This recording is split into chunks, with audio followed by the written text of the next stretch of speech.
بسم الله الرحمن الرحيم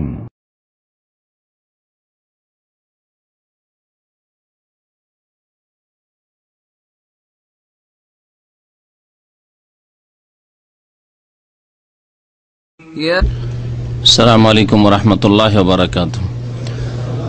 إن الحمد لله نحمده ونستعينه ونستغفره ونعوذ بالله من شرور أنفسنا ومن سيئات أعمالنا.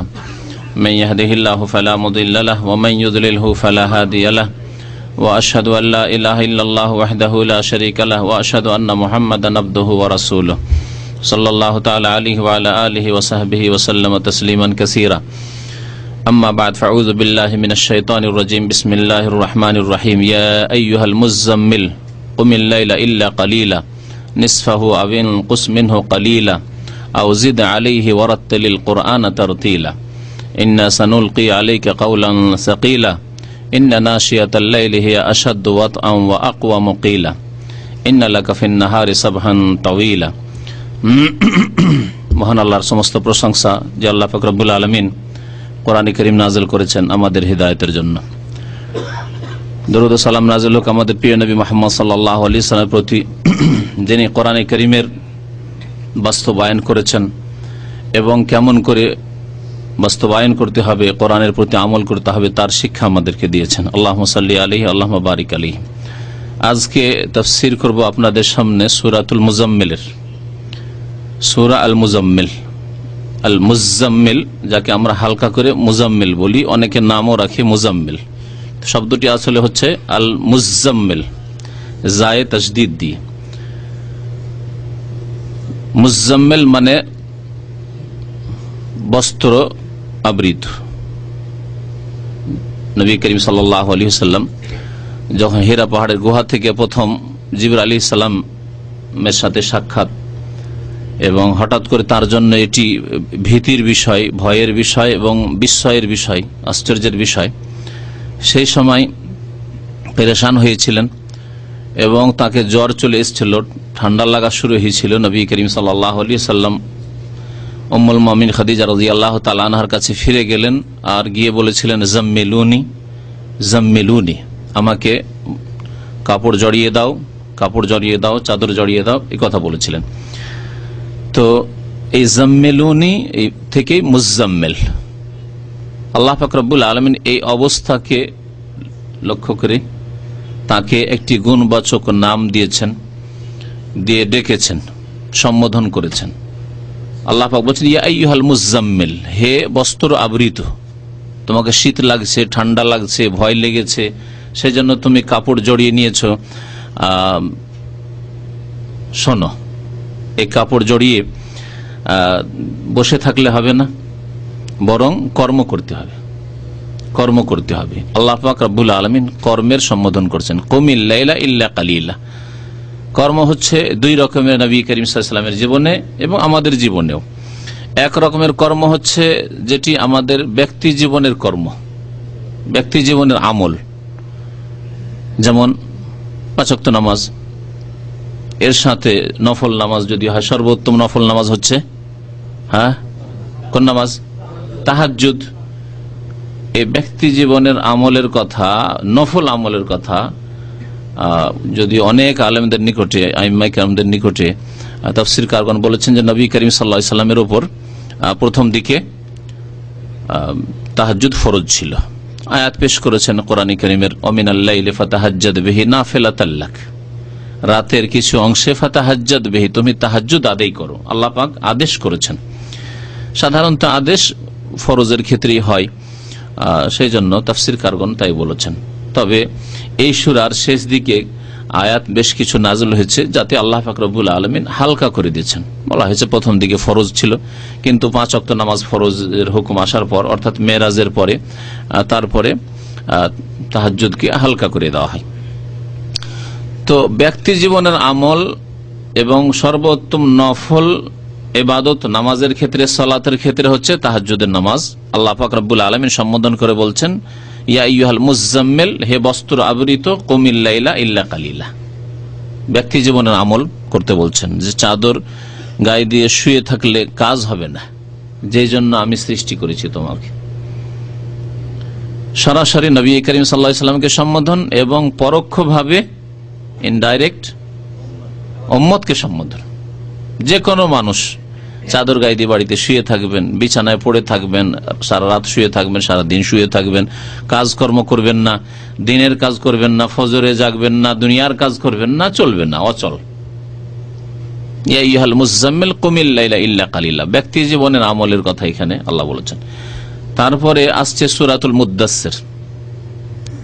এই সূরা হচ্ছে সূরাতুল মুযাম্মিল, তারপরে সূরা হচ্ছে সূরাতুল মুদ্দাসসির। মুদ্দাসসির মুযাম্মিল কাছাকাছি অর্থ, দেসার থেকে মুদ্দাসসির, আর জেমাল থেকে হচ্ছে মুযাম্মিল, কাপড় জড়িয়ে নেওয়া, চাদর জড়িয়ে নেওয়া, এই হচ্ছে মুদ্দাসসিরের অর্থ। আল্লাহ পাক সেখানে কি বলছেন? ইয়া আইয়ুহাল মুদ্দাসসির, সেখানে কুম বলেছেন, কিন্তু কুম বলে আল্লাহ কি বলছেন? ফাআনজির, দাঁড়াও। এখানে কুমিল লাইলা, রাতের কিয়াম করো, রাতে দাঁড়াও। রাতে দাঁড়াও মানে কি? তাহাজ্জুদ পড়ো।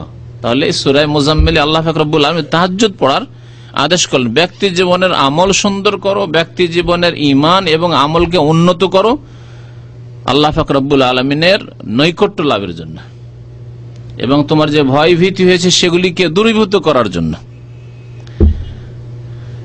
আর সূরাতুল মুদ্দাসসির আল্লাহ পাক বলছেন, ইয়া আইয়ুহাল মুদ্দাসসির, হে চাদর আবৃত, কুম, এখন দাঁড়াও। শুয়ে থাকলে হবে না, বসে থাকলে হবে না। কুম, যে শুয়ে থাকে তাকে বলবেন কুম, যে বসে থাকে তাকে বলবেন কুম, দাঁড়াও। ফাআনজির, এখন সতর্ক করো, সতর্ক করো, জাতিকে সতর্ক করো, মানব জাতি। নবী করিম সাল্লাল্লাহু আলাইহি ওয়াসাল্লাম জাতি মানে নিজের জাতির জন্য প্রেরিত হননি, বরং সারা বিশ্বের সমস্ত মানুষ এবং জিনের জন্য প্রেরিত হয়েছিলেন। যেমন সূরা জুনের তাফসীরে শুনলেন আপনারা। তো আল্লাহ কি বলছেন? ফাআনজির, এখন সতর্ক করো, সাবধান করো আল্লাহর আযাব থেকে, আল্লাহর নাফরমানি থেকে, শিরক থেকে, কুফরি থেকে, আল্লাহর বিরুদ্ধাচরণ থেকে। অর্থাৎ আল্লাহর ইবাদত বন্দেগীর জন্য মানুষকে দাওয়াত দাও এবং আল্লাহর নাফরমানি, শিরক, কুফরি, অন্যান্য পাপ থেকে জাতিকে সতর্ক করো। দ্বিতীয় আমলের আল্লাহ পাক আদেশ করেন, সেটা হচ্ছে অন্যের সাথে সম্পৃক্ত, যদিও নিজেরই আমল, কিন্তু এর দ্বারা উপকৃত হবে অন্যরা। এটি হচ্ছে ঈমান এবং আমলকে উন্নত করে আল্লাহ পাক রব্বুল আলামিনের নৈকট্য লাভের উপায়। আপনি ব্যক্তি জীবনকে সুন্দর করেন, আর সুন্দর করার পরে ব্যক্তি জীবনে যেসব আমল রয়েছে, শুধু নামাজে সীমিত নয়, রোজা, বেশি বেশি রোজা রাখা, দান খেরাত করা, মাতা পিতার সেবা করা, এইভাবে যত নেক আমল রয়েছে এগুলির মাধ্যমে ব্যক্তি জীবনকে আপনি উন্নত করেন, আপনার ঈমানি এবং আমলি জীবনকে, তার সাথে সাথে অন্যদেরকেও আপনার দ্বারা উপকৃত করেন। দাওয়াতের কাজ, কুম ফাআনজির, দাঁড়াও এবং সতর্ক করো, এর মাধ্যমে আপনি আপনার ঈমান আমলকে তো উন্নত করবেন, কিন্তু তার সাথে সাথে অন্যদের উপকার হবে, অন্যদের ফায়দা হবে। অন্ধকারে যা রয়েছে তার আলো পাবে, গুমরাহিতে যা রয়েছে, পথভ্রষ্ট হয়ে রয়েছে, তারা সঠিক পথ পাবে এবং জান্নাতের রাস্তা নেবে। তো কত সুন্দর কথা কোরআনে কারীমের। আল্লাহ পাক রব্বুল আলামিন নবী করিম সাল্লাল্লাহু আলাইহি ওয়াসাল্লামকে বলছেন যে এখন চিন্তা করতে হবে না, এখন পেরেশান হইতে হবে না। কারণ প্রথম অবস্থায় জিবরাইল আলাইহিস সালাম ফেরেশতাকে দেখা এবং এই রকম অবস্থা সৃষ্টি হওয়া, তারপরে 5টি আয়াত সূরা আলাকের নিয়ে আসা, এগুলি তার জন্য মানে অসাধারণ বিষয়, মানুষ হিসাবে অসাধারণ বিষয়। তিনি তো মানুষ ছিলেন, 40 বছর পর্যন্ত মানুষ ছিলেন, শুধু মানুষ, নবী নন, রসুল নন। নবী হতে যাচ্ছে, রসুল হতে যাচ্ছে, অসাধারণ অবস্থা সৃষ্টি হতে যাচ্ছে। স্বাভাবিক ভয় পাওয়া, স্বাভাবিক বিব্রত হওয়া, পেরেশান হওয়া। আল্লাহ পাক রব্বুল আলামিন বলছেন যে কুমিল লাইলা ইল্লা কালিলা, এখন চাদর গায়ে দিয়ে বসে থাকার সময় নেই, বরং তুমি কি করো? কুমিল লাইলা ইল্লা কালিলা, রাতের অল্প অংশ ব্যতীত সারা রাত কি করো? তাহাজ্জুদ, সালাত আদায় করো, কিয়াম করো।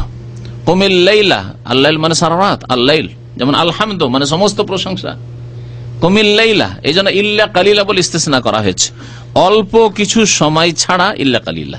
কুমিল লাইলা, সারা রাত তুমি তাহাজ্জুদ পড়ো, কিয়াম করো, আল্লাহর সামনে দাঁড়িয়ে তার ইবাদত বন্দেগী করো দীর্ঘ তিলাওয়াতের মাধ্যমে।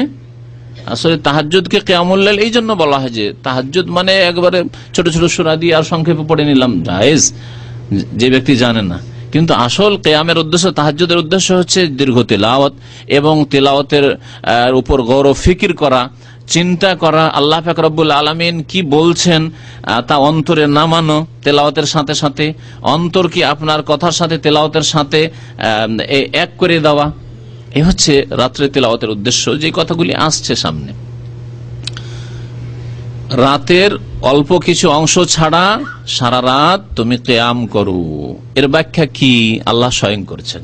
নিসফাহু অর্থাৎ অর্ধেক রাত তুমি কিয়াম করো, তাহাজ্জুদ পড়ো। নবী করিম সাল্লাল্লাহু আলাইহি সাল্লামকে তিনটি ইখতিয়ার আল্লাহ দিচ্ছেন যে এই তিন রকমের একরকম তাহাজ্জুদ তোমার হওয়া উচিত। নিসফাহু রাতের অর্ধেক অংশ, নিসফুল লাইল, হুজামির লাইলের দিকে যাচ্ছে।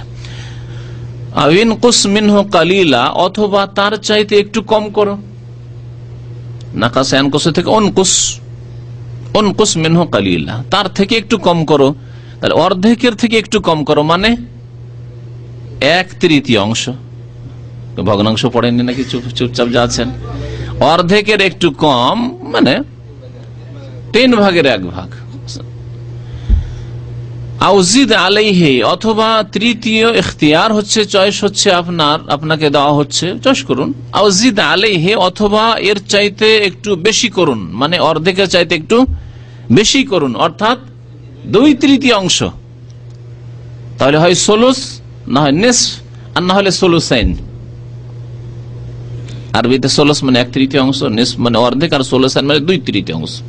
3 ভাগ করে রাতের 2 ভাগ আপনি তাহাজ্জুদ আদায় করেন। তাহলে নবী করিম সাল্লাল্লাহু আলাইহি সাল্লাম এর প্রতি দীর্ঘ 1 বছর কন্টিনিউ এরকম আমল করেছেন, এবং প্রত্যেক রাতে নবী করিম সাল্লাল্লাহু আলাইহি সাল্লামের দীর্ঘ কিয়ামের জন্য, দীর্ঘ তাহাজ্জুদের কারণে পা গুলিতে রস নেমে ফুলে যেত, হাত্তা তাওয়াররামাত কাদামা, পা ফুলে যেত। পরেও লম্বা তিনি পড়তেন, কিন্তু আল্লাহ পাক রব্বুল আলামিনের পক্ষ থেকে হালকা করে দেওয়া হলো, শক্ত আর হুকুম থাকেনি। পরে যে আয়াতগুলি আসছে তাতে আল্লাহ পাক রব্বুল আলামিন কিছুটা হালকা করেছেন, যে এখন যতটা সম্ভব ফাকরাউ মা তায়াসসারা মিনাল কোরআন, যে আয়াত আসছে ওই আয়াতের তাফসীরে আসবে। ওয়ারাত্তিলিল কোরআন তারতিলা, এবং তাহাজ্জুদ যখন পড়বে, তাহাজ্জুদের মধ্যে বিশেষ করে, কারণ প্রসঙ্গ হচ্ছে তাহাজ্জুদ, অথবা তাহাজ্জুদের বাইরেও যখন কোরআন তিলাওয়াত করবে তখন জলদি করবে না, তাড়াহুড়া করবে না, কবিতা পড়ার মতো পড়বে না। নবী করিম সাল্লাল্লাহু আলাইহি ওয়াসাল্লাম হাদিস আছে, হাজ্জান কা হাজিস শের, কোন এক ব্যক্তির কথা বলে হলো সেই ব্যক্তি খুব দ্রুত কোরআন পড়ে, বলছে হাজ্জান কা হাজিস শের, কবিতা পড়ার মতো, কবিতা আবৃত্তির মতো না। কবিতা এত তাড়াতাড়ি পড়ে না, যেমন আমার দেশের বিদাতি হাফেজ আর মোল্লারা কোরআন পড়ে রমজান মাসের খতমে তারাবিতে, তাই না? বাংলা যেখানে মানে কবিতা পাঠ হয় বা কবিতার আসর হয়, সেখানে গিয়ে দেখবেন এত তাড়াহুড়ো করে তারা হয়তো কবিতা পড়েন না, যেই তাড়াহুড়া করে, যেই জলদির সাথে এই হাফিজরা, এই কারীরা, এই ইমামগুলি কোরআনের হক নষ্ট করে, কোরআনের হক নষ্ট করে। এই জন্য কোরআন তাদের অন্তরে নামে না, কোরআন দিয়ে তারা জীবন গড়ে তোলে না, ব্যক্তি জীবনটাই গড়ে তুলে না। তো বাকি তো কোরআনের দাওয়াত দেওয়া তো দূরের কথা, কোরআনে তৌহিদের দাওয়াত, সুন্নতের দাওয়াত, নবীর আদর্শের দাওয়াত এগুলো নেই তাদের। সেই জন্যই কারণ কোরআন বোঝার চেষ্টা করে না। কোরআন তেলাওয়াতের উদ্দেশ্য হচ্ছে আল্লাহ পাক রব্বুল আলামিনের বাণী, আমাদেরকে আল্লাহ পাক অ্যাড্রেস করছেন, সম্বোধন করছেন, যা বলা হয়েছে তা অনুধাবন করতে, বুঝতে হবে, অন্তরে নামাইতে হবে এবং পরিবর্তন নিয়ে আসতে হবে। যদি ব্যক্তি জীবন হয় তো ব্যক্তি জীবনে পরিবর্তন নিয়ে আসতে হবে, যে ভুল ত্রুটিগুলি আছে দেখতে হবে যে কোরআনের আলোকে আমার জীবন গড়ে উঠেছে কিনা, না কোনো ব্যতিক্রম আছে, ব্যতিক্রম তা সংশোধন করতে হবে। পারিবারিক জীবনে যেখানে পারিবারিক আয়াত আসছে, ওই বিধানগুলি আসছে, তখন পারিবারিক জীবন, আমার পরিবার, আমার ছেলে মেয়েরা কোরআনই জীবনযাপন গড়ে তুলছে কিনা, তাহলে গড়ে তুলতে হবে। কোরআন তেলাওয়াত ওইভাবে হক আদায় করে করবে, অর্থ বুঝে এবং অর্থকে অন্তরে নামাবার চেষ্টা করবে, তাহলেই তো হবে। যার ফলে দেখা যাচ্ছে হাফেজ কারি কিন্তু তাদের পারিবারিক অবস্থা দিনী অবস্থা নয়, তাদের ছেলে মেয়েদের আখলাক কোরআনী আখলাক নয়, এছাড়া শিরক বিদআত তো আছে। আল্লাহ পাক রব্বুল আলামিন বলছেন ওয়ারাত্তিলিল কোরআন তারতিলা, কোরআনকে ধীর স্থিরতার সাথে এবং স্পষ্ট রূপে, তারতিল মানে দুটি অর্থ লাগাইতে হবে, ধীর স্থিরতার সাথে এবং স্পষ্ট রূপে, যাতে করে স্পষ্ট হয় যে আলহামদুলিল্লাহ রাব্বিল আলামিন, আলহামদুলিল্লাহ রাব্বিল আলামিন। নবী করিম সাল্লাল্লাহু আলাইহি ওয়াসাল্লাম কেমন তিলাওয়াত করতেন, সাহাবীরা বলছেন যে হারফান হারফান, এক একটি অক্ষর স্পষ্ট বোঝা যেত, এভাবে তেলাওয়াত করতেন। ওয়ারাত্তিলিল কোরআন, কোরআনের তারতিল করে পড়ো, মানে কি বললাম, ধীর স্থিরতার সাথে এবং স্পষ্ট রূপে তেলাওয়াত করো। নবী করিম সাল্লাল্লাহু আলাইহি ওয়াসাল্লাম কেমন তেলাওয়াত করতেন এই সম্পর্কে উম্মে সালামা রাদিয়াল্লাহু তাআলা আনহা বর্ণনা করেছেন, আন্নাহা সুইলাত আন কিরাআতি রাসূলিল্লাহ সাল্লাল্লাহু আলাইহি ওয়াসাল্লাম। মা উম্মে সালামা রাদিয়াল্লাহু তাআলা আনহাকে নবী সাল্লাল্লাহু আলাইহি ওয়াসাল্লামের মুহতারামা বিবি, তাকে জিজ্ঞাসা করা হলো যে নবী সাল্লাল্লাহু আলাইহি ওয়াসাল্লাম কেমন কিরাআত করতেন, কেমন তিলাওয়াত করতেন। ফাকালাত কানা ইয়াকতাউ কিরাআতাহু আয়াতান আয়াতান, তিনি এক আয়াত করে আলাদা আলাদা পৃথক পৃথক তেলাওয়াত করতেন, প্রত্যেক আয়াতে ওয়াকফ করতেন, থামতেন। কিভাবে? তারপরে তিনি শোনাচ্ছেন পড়ার নিয়মটা, বিসমিল্লাহির রহমানির রহিম, আলহামদুলিল্লাহি রাব্বিল আলামিন, আর রহমানির রহিম, মালিক ইয়াউমিদ্দিন, এবং তার সাথে সাথে সুর করে পড়া। সুর করার মানে এই নয়, সুর তো নিজের এখতিয়ারে নেই, তাই না? নিজের কণ্ঠকে সুন্দর করা, কোকিল কণ্ঠ করা, এটা তো নিজের এখতিয়ারে নয়, এটা আল্লাহ পাক রব্বুল আলামিনের কুদরত, দান, যাকে আল্লাহ দিয়েছেন। কিন্তু যাকে যতটা দিয়েছেন সেটাকে সুন্দর করার চেষ্টা করা, এর নাম হচ্ছে তাগান্নি বিল কোরআন, বা কোরআনকে জিনত দেওয়া। নবী করিম সাল্লাল্লাহু আলাইহি ওয়াসাল্লামের একটি হাদিসে রয়েছে, যায়্যানুল কোরআন বিআসওয়াতিকুম, তোমরা তোমাদের কণ্ঠ দ্বারা, আওয়াজ দ্বারা কোরআনকে অলংকৃত করো, কোরআনকে সাজসজ্জিত করো, জিনত দাও। নবী করিম সাল্লাল্লাহু আলাইহি ওয়াসাল্লাম আরেকটি হাদিসে রয়েছে, লাইসা মিন্না মান লাম ইয়াতাগান্না বিল কোরআন, আমাদের দলভুক্ত নয় ওই ব্যক্তি, যে ব্যক্তি কোরআনে কারীম সুন্দর কণ্ঠে তেলাওয়াত করে না, মানে সুন্দর করে তেলাওয়াত করে না। তাহলে সচেষ্ট হওয়া, কোরআনে কারীম সুন্দরভাবে তেলাওয়াতের জন্য আপনাকে একটু ধীর স্থিরতার সাথে তেলাওয়াত করতে হবে, স্পষ্টভাবে তেলাওয়াত করতে হবে, শব্দগুলি ঠিকভাবে উচ্চারণ করতে হবে, মাখরাজগুলি যেখান থেকে যেটা বের হওয়ার সেখান থেকে বেরোতে হবে। এর সাথে সাথে যেসব কোরআনে কারীমের তাজউইদের যে কায়দাগুলি আছে, দুই রকমের মনে রাখবেন। কিছু কায়দা আছে যেগুলি ফরজ। কোনগুলি ফরজ? যেগুলি আদায় না করলে, যেগুলির হক আদায় করে না পড়লে অর্থ পরিবর্তন হয়ে যাবে। জিমকে যদি জায়ের মতো পড়েন তাহলে অর্থ পরিবর্তন হয়ে যাবে, হাকে যদি হায়ের মতো পড়েন তাহলে অর্থ পরিবর্তন হয়ে যাবে। তো এই সব ক্ষেত্রে ফরজ, তাহলে মাখরাজ জানা ফরজ। কিন্তু ইদগাম, ইখফা, ইজহার, গুন্না, নাকে টেনে কোনো জায়গায় পড়া ইত্যাদি, এসব যে রয়েছে এগুলি হচ্ছে মুস্তাহাব, কারণ এর দ্বারা কি হবে, অলংকৃত হবে এবং শুনতে সুন্দর লাগবে।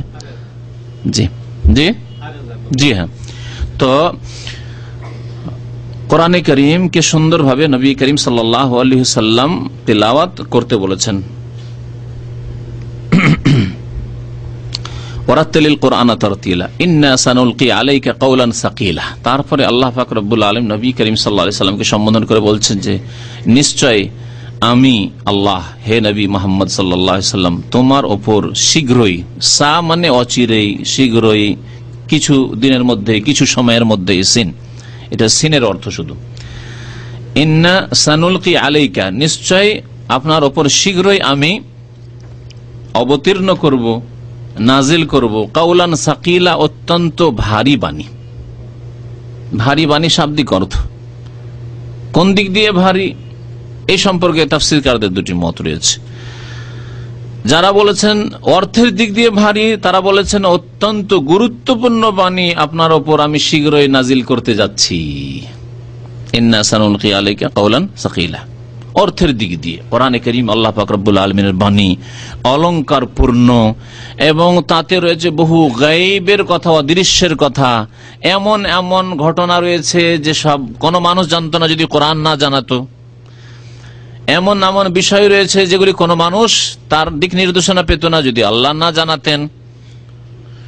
তো কোরআনে কারীম গুরুত্বপূর্ণ বাণী এবং হিদায়াতের দিক দিয়ে অত্যন্ত গুরুত্বপূর্ণ বাণী। কোরআনে কারীম যদি কেউ সঠিকভাবে তার হক আদায় করে তেলাওয়াত করে এবং তার অর্থ বুঝে, তাহলে আল্লাহ পাক তাকে অবশ্যই হিদায়াত করবেন। এই জন্য আরবের কাফের মুশরিকরা, মক্কার কাফের মুশরিকরা কোরআন শুনতে চাইতো না। শুনলে ওর তাসির আছে, জাদু লেগে যাবে। কোরআনকে যেন সেহের বলতো, জাদু বলতো।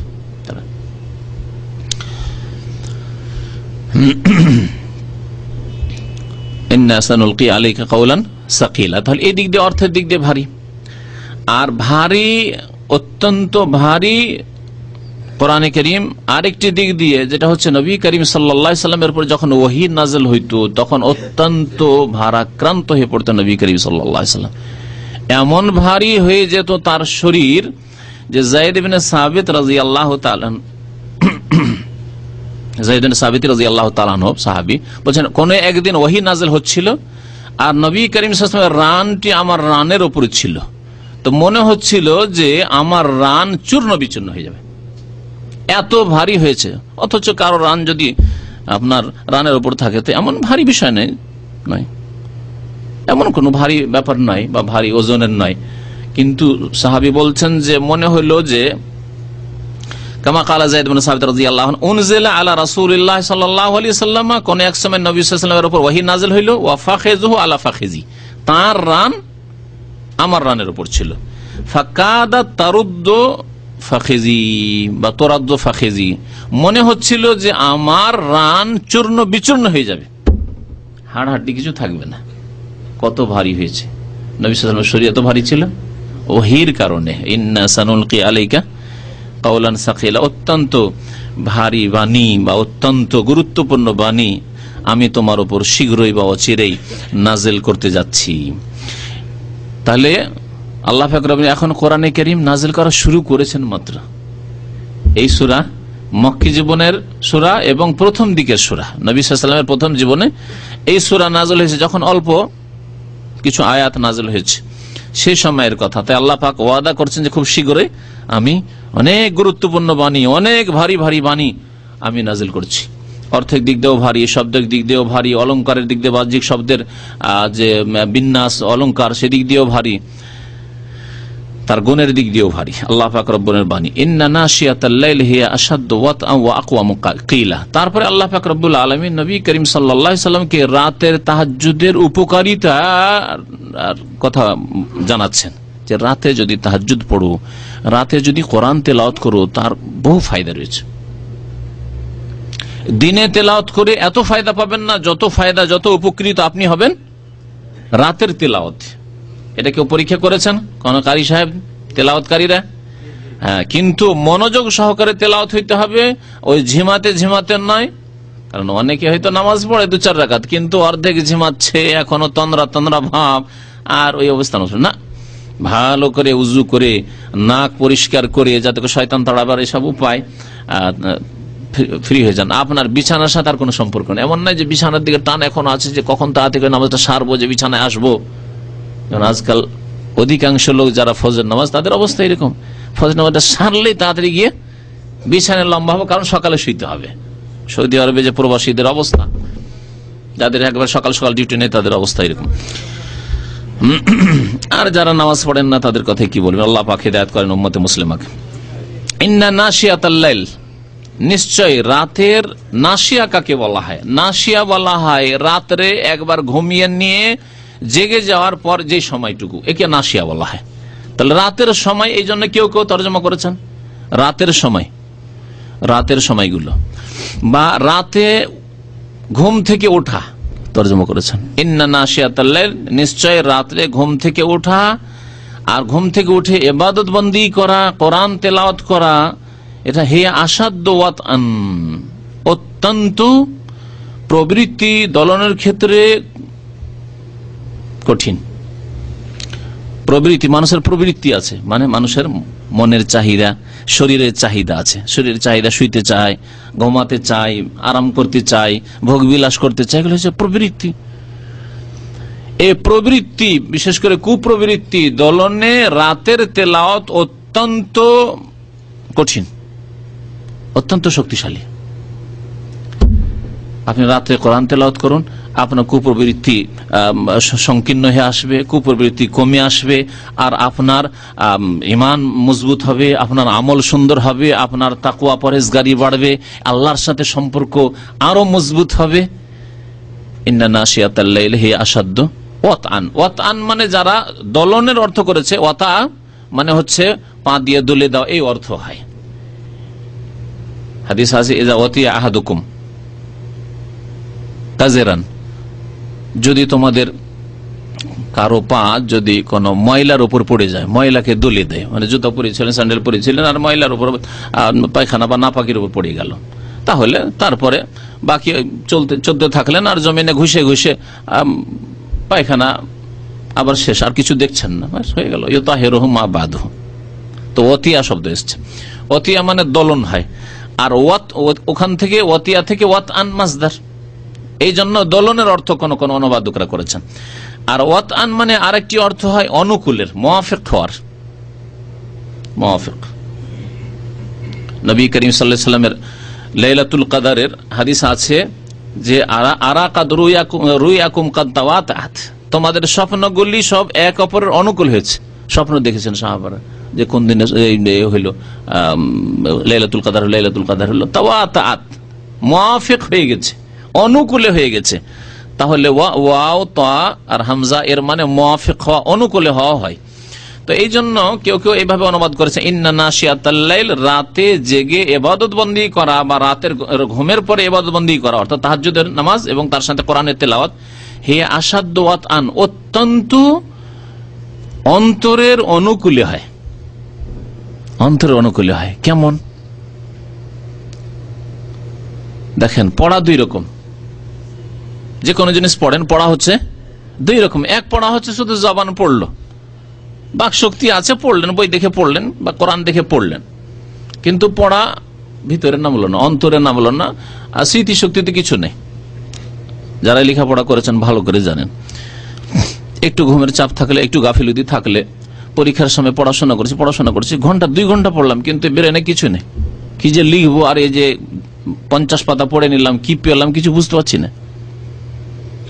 কিন্তু যখন সজাগ হয়ে আছি, ঘুমের চাপ নেই, তন্দ্রা নেই, মন মেজাজ ফ্রি আছে, মন লাগিয়ে পড়ছি, বিশেষ করে রাত্রে উঠে একাই পড়ছি আর ঘুমের চাপ নেই, অথবা সকালে সকালে পড়ছি, আশেপাশে কেউ বিরক্ত করার মতো কেউ নেই, ব্যস্ত করার মতো কেউ জিজ্ঞাসাবাদ করছে না, কোনো ডিস্টার্ব করছে না, এই সময়গুলিতে ফ্রি হয়ে একাই নির্জনে পড়াশোনা করছি, তখন অল্প সময় পড়লেও যা কিছু জবান পড়ছে, হ্যাঁ, বাকশক্তি দিয়ে পড়ছেন, অন্তরে নেমে যাচ্ছে। তো এই হচ্ছে জবানের অন্তরের অনুকূলে হয় কে বলা হয়। রাত্রে কোরআন তেলাওয়াত করবেন, জবানে যা তেলাওয়াত করছেন বলবেন আলহামদুলিল্লাহ রাব্বিল আলামিন, অন্তরে নামছে। রব্বুল আলামিন আল্লাহকে বললেন, বিশ্বজাহানের রব, সারা বিশ্ব জাহানের তুমি পশু পাখি প্রাণী কীট পতঙ্গ সবকিছু লালন পালন করো, আমার মতো বান্দা আল্লাহ তোমার সামনে দাঁড়িয়েছে, আমার লালন পালন তুমি করবে না? আমার ছেলে মেয়েদের লালন পালন তুমি করবে না? এসে অন্তরের মুওয়াফিক হওয়া, তেলাওয়াত আপনার অন্তরের, যা জবানে তেলাওয়াত করছেন পড়ছেন তা আপনার অন্তরের অনুকূলে হচ্ছে, মুওয়াফিক হচ্ছে। তো রাত্রে তেলাওয়াত করলে এই অবস্থা সৃষ্টি হবে আপনার তেলাওয়াতে। পক্ষান্তরে দিনে তেলাওয়াত করেন না, হবে না, কারণ দিনে চেঁচামেচি, আওয়াজ আসছে, কেউ আসছে কেউ যাচ্ছে, দেখছেন একবার এদিকে নজর যাচ্ছে, কে গেল কে আসলো, কে ঢুকলো কে বের হইলো, বিভিন্ন রকমের বাধা আছে দিনে।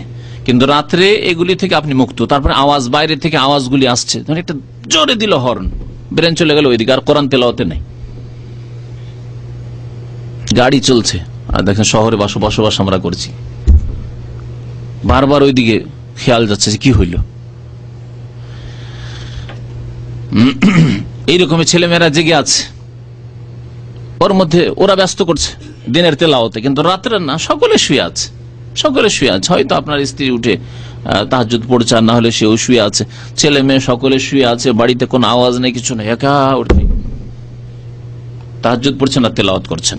এই জন্য আল্লাহ পাক রব্বুল রাতের তেলাওয়াত এবং রাতের তাহাজ্জুদের উপকারিতা সম্পর্কে বলছেন, ইন্না নাশিয়াতাল লাইল, নিশ্চয় রাত্রে উঠে ইবাদত বন্দেগী করা, রাতের সময়গুলি হে আসাদ্দু ওয়াত আন, অত্যন্ত অন্তরের অনুকূলে, ওয়া আকওয়ামু কিলা, আর কথার দিক দিয়ে অত্যন্ত সুষ্ঠু, মানে এতে আপনি অল্পতে হিদায়াত পাবেন, অল্পতে আপনি সংশোধন করতে পারবেন। আল্লাহর বাণী কিলা কওলান থেকে, তো আল্লাহর বাণী অত্যন্ত এই সুষ্ঠু বাণী দিয়ে আপনি আপনার অনুকূলে আসবে ওই বাণী, এবং আপনি তার দ্বারা হিদায়াত পাবেন, লাভবান হবেন। ইন্না লাকা ফিন নাহারি সাবহান তাওয়িলা, দিনে কি করবেন তাহলে? আল্লাহ বলছেন, হে নবী, আপনার দিনে অনেক কর্মব্যস্ততা আছে, নিশ্চয় হে নবী লাকা আপনার ফিন্নাহারে দিনে সাবহান তাওয়িলা মানে আমালান তাওয়িলা, দীর্ঘ ব্যস্ততা আছে, কর্মব্যস্ততা আছে, অনেক কর্মব্যস্ততা। দাওয়াতের কাজ করতে হবে, ওকে দাওয়াত দিতে, ওকে দাওয়াতে, এখানে যেতে হবে, সেখানে যেতে হবে, ওই লোক আসছে দেখা সাক্ষাৎ করতে, তার সাথে কথা বলতে হবে, ওই এলাকার প্রতিনিধি আসছে তাদের সাথে কথা বলতে হবে, আমার জায়গায় ইসলামের প্রচারের জন্য যেতে হবে, অথবা নিজের রুজি রোজগারের জন্য যেতে হবে। যাদের দাওয়াতি হয়তো কাজ কম বা নেই হয়তো, কিন্তু কর্মব্যস্ততা আছে, ডিউটি, ব্যবসা, এখানে যেতে হবে, সেখানে যেতে হবে, ছেলেদের পৌঁছাতে হবে, নিতে হবে, কত রকমের ব্যস্ততা। সাবহান তাওয়িলা আল্লাহ বলছেন। সুতরাং রাতকে ইবাদতের জন্য করেন আর দিনকে রুজি রোজগারের জন্য করেন। আল্লাহ পাক বলছেন ওয়াজকুর ইসমা রাব্বিকা, তোমার রবের নাম স্মরণ করো, তোমার রবের নাম স্মরণ করো।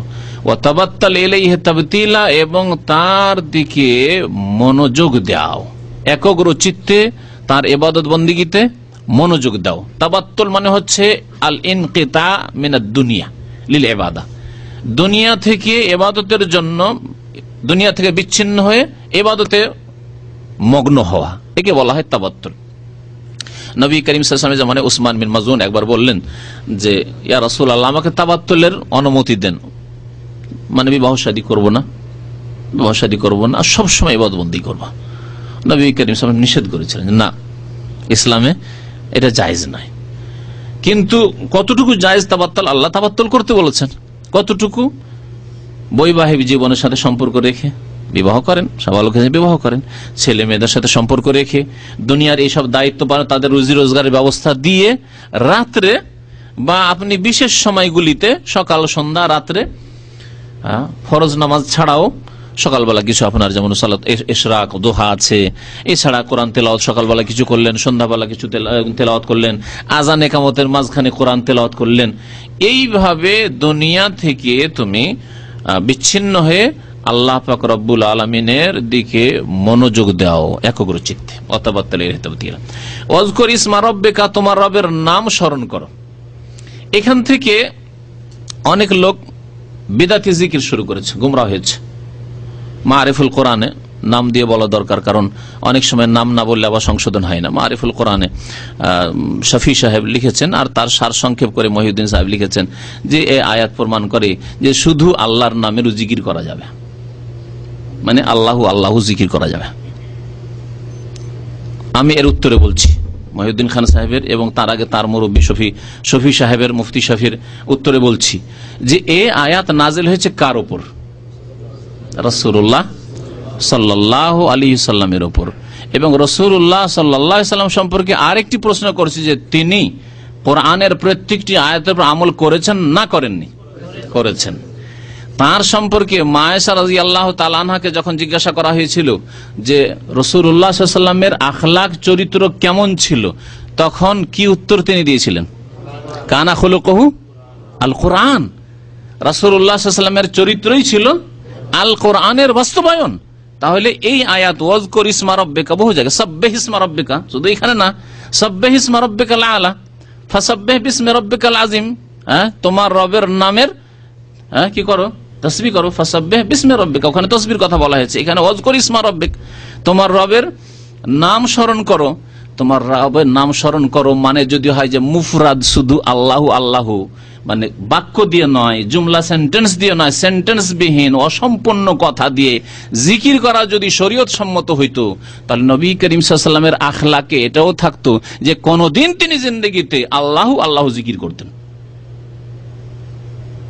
বলছি তাদেরকে এবং তাদের অনুসারীদেরকে যারা জীবিত আছে, যে একটি হাদিস আমি শুধু চাই, সহিহ হাদিস, যে নবী করিম সাল্লাল্লাহু আলাইহি ওয়াসাল্লাম কখনো জিন্দেগিতে কোন মজলিসে একা হোক অথবা সাহাবায়ে কেরামদের সামনে হোক আল্লাহু আল্লাহু অসম্পূর্ণ জিকির করেছেন, বা রহমান ও রহমান ও রহমান ও এলাহি এলাহি এলাহি কোন জিকির করেছেন?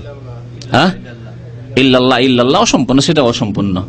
মাগার আল্লাহ মাগার আল্লাহ, ইল্লাল্লাহ মানে মাগার আল্লাহ, আল্লাহ ছাড়া আল্লাহ ছাড়া, অথবা শুধু আল্লাহ যেই অর্থই করেন না কেন, এইরকম কোন অসম্পূর্ণ জিকির রাসূলুল্লাহ সারা জীবনে যদি একদিন করার প্রমাণ তারা করতে পারে, তাহলে বলবো যে মুফতি সাহেবের অনুসারীরা এবং খান সাহেব আপনারা জিকির করুন, অসুবিধা নেই। কিন্তু রাসূলুল্লাহ অসম্পূর্ণ কখনো জিকির করেননি। অসম্পূর্ণ শব্দ দিয়ে কাউকে ডাকা, আমি এর আগে অনেক বক্তব্যে বলেছি, বেয়াদবি।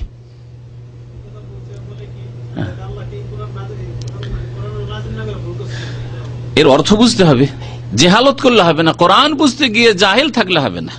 আল্লাহ পাক রব্বুল আলামিনের প্রশ্ন পড়ে, আল্লাহ পাক রব্বুল আলামিন, আল্লাহ পাক সৌদিরা হাতে নিয়ে থাকে সুবহানাল্লাহ সুবহানাল্লাহ বলে, জাহেলের মতো আল্লাহ আল্লাহ বলেন না। আমাদের বিদাতি জাহেলদের মতো কেউ আল্লাহ আল্লাহ বলেন না, বা ইল্লাল্লাহ ইল্লাল্লাহ বলেন। আর যদি কেউ বলে তো সৌদি আপনার দলিল না, আপনার মতো দাড়ি সাফ করে আছে সৌদি, তো দাড়ি সাফ নিজেও করবেন নাকি? আমরা কোরআন হাদিস অনুসরণ করতে বলছি, প্রথম কথা। তারপরে তারা বিদাতি জিকির আলহামদুলিল্লাহ এরা করে না, ইল্লা মাশাআল্লাহ, যা হয়তো অগোচরে।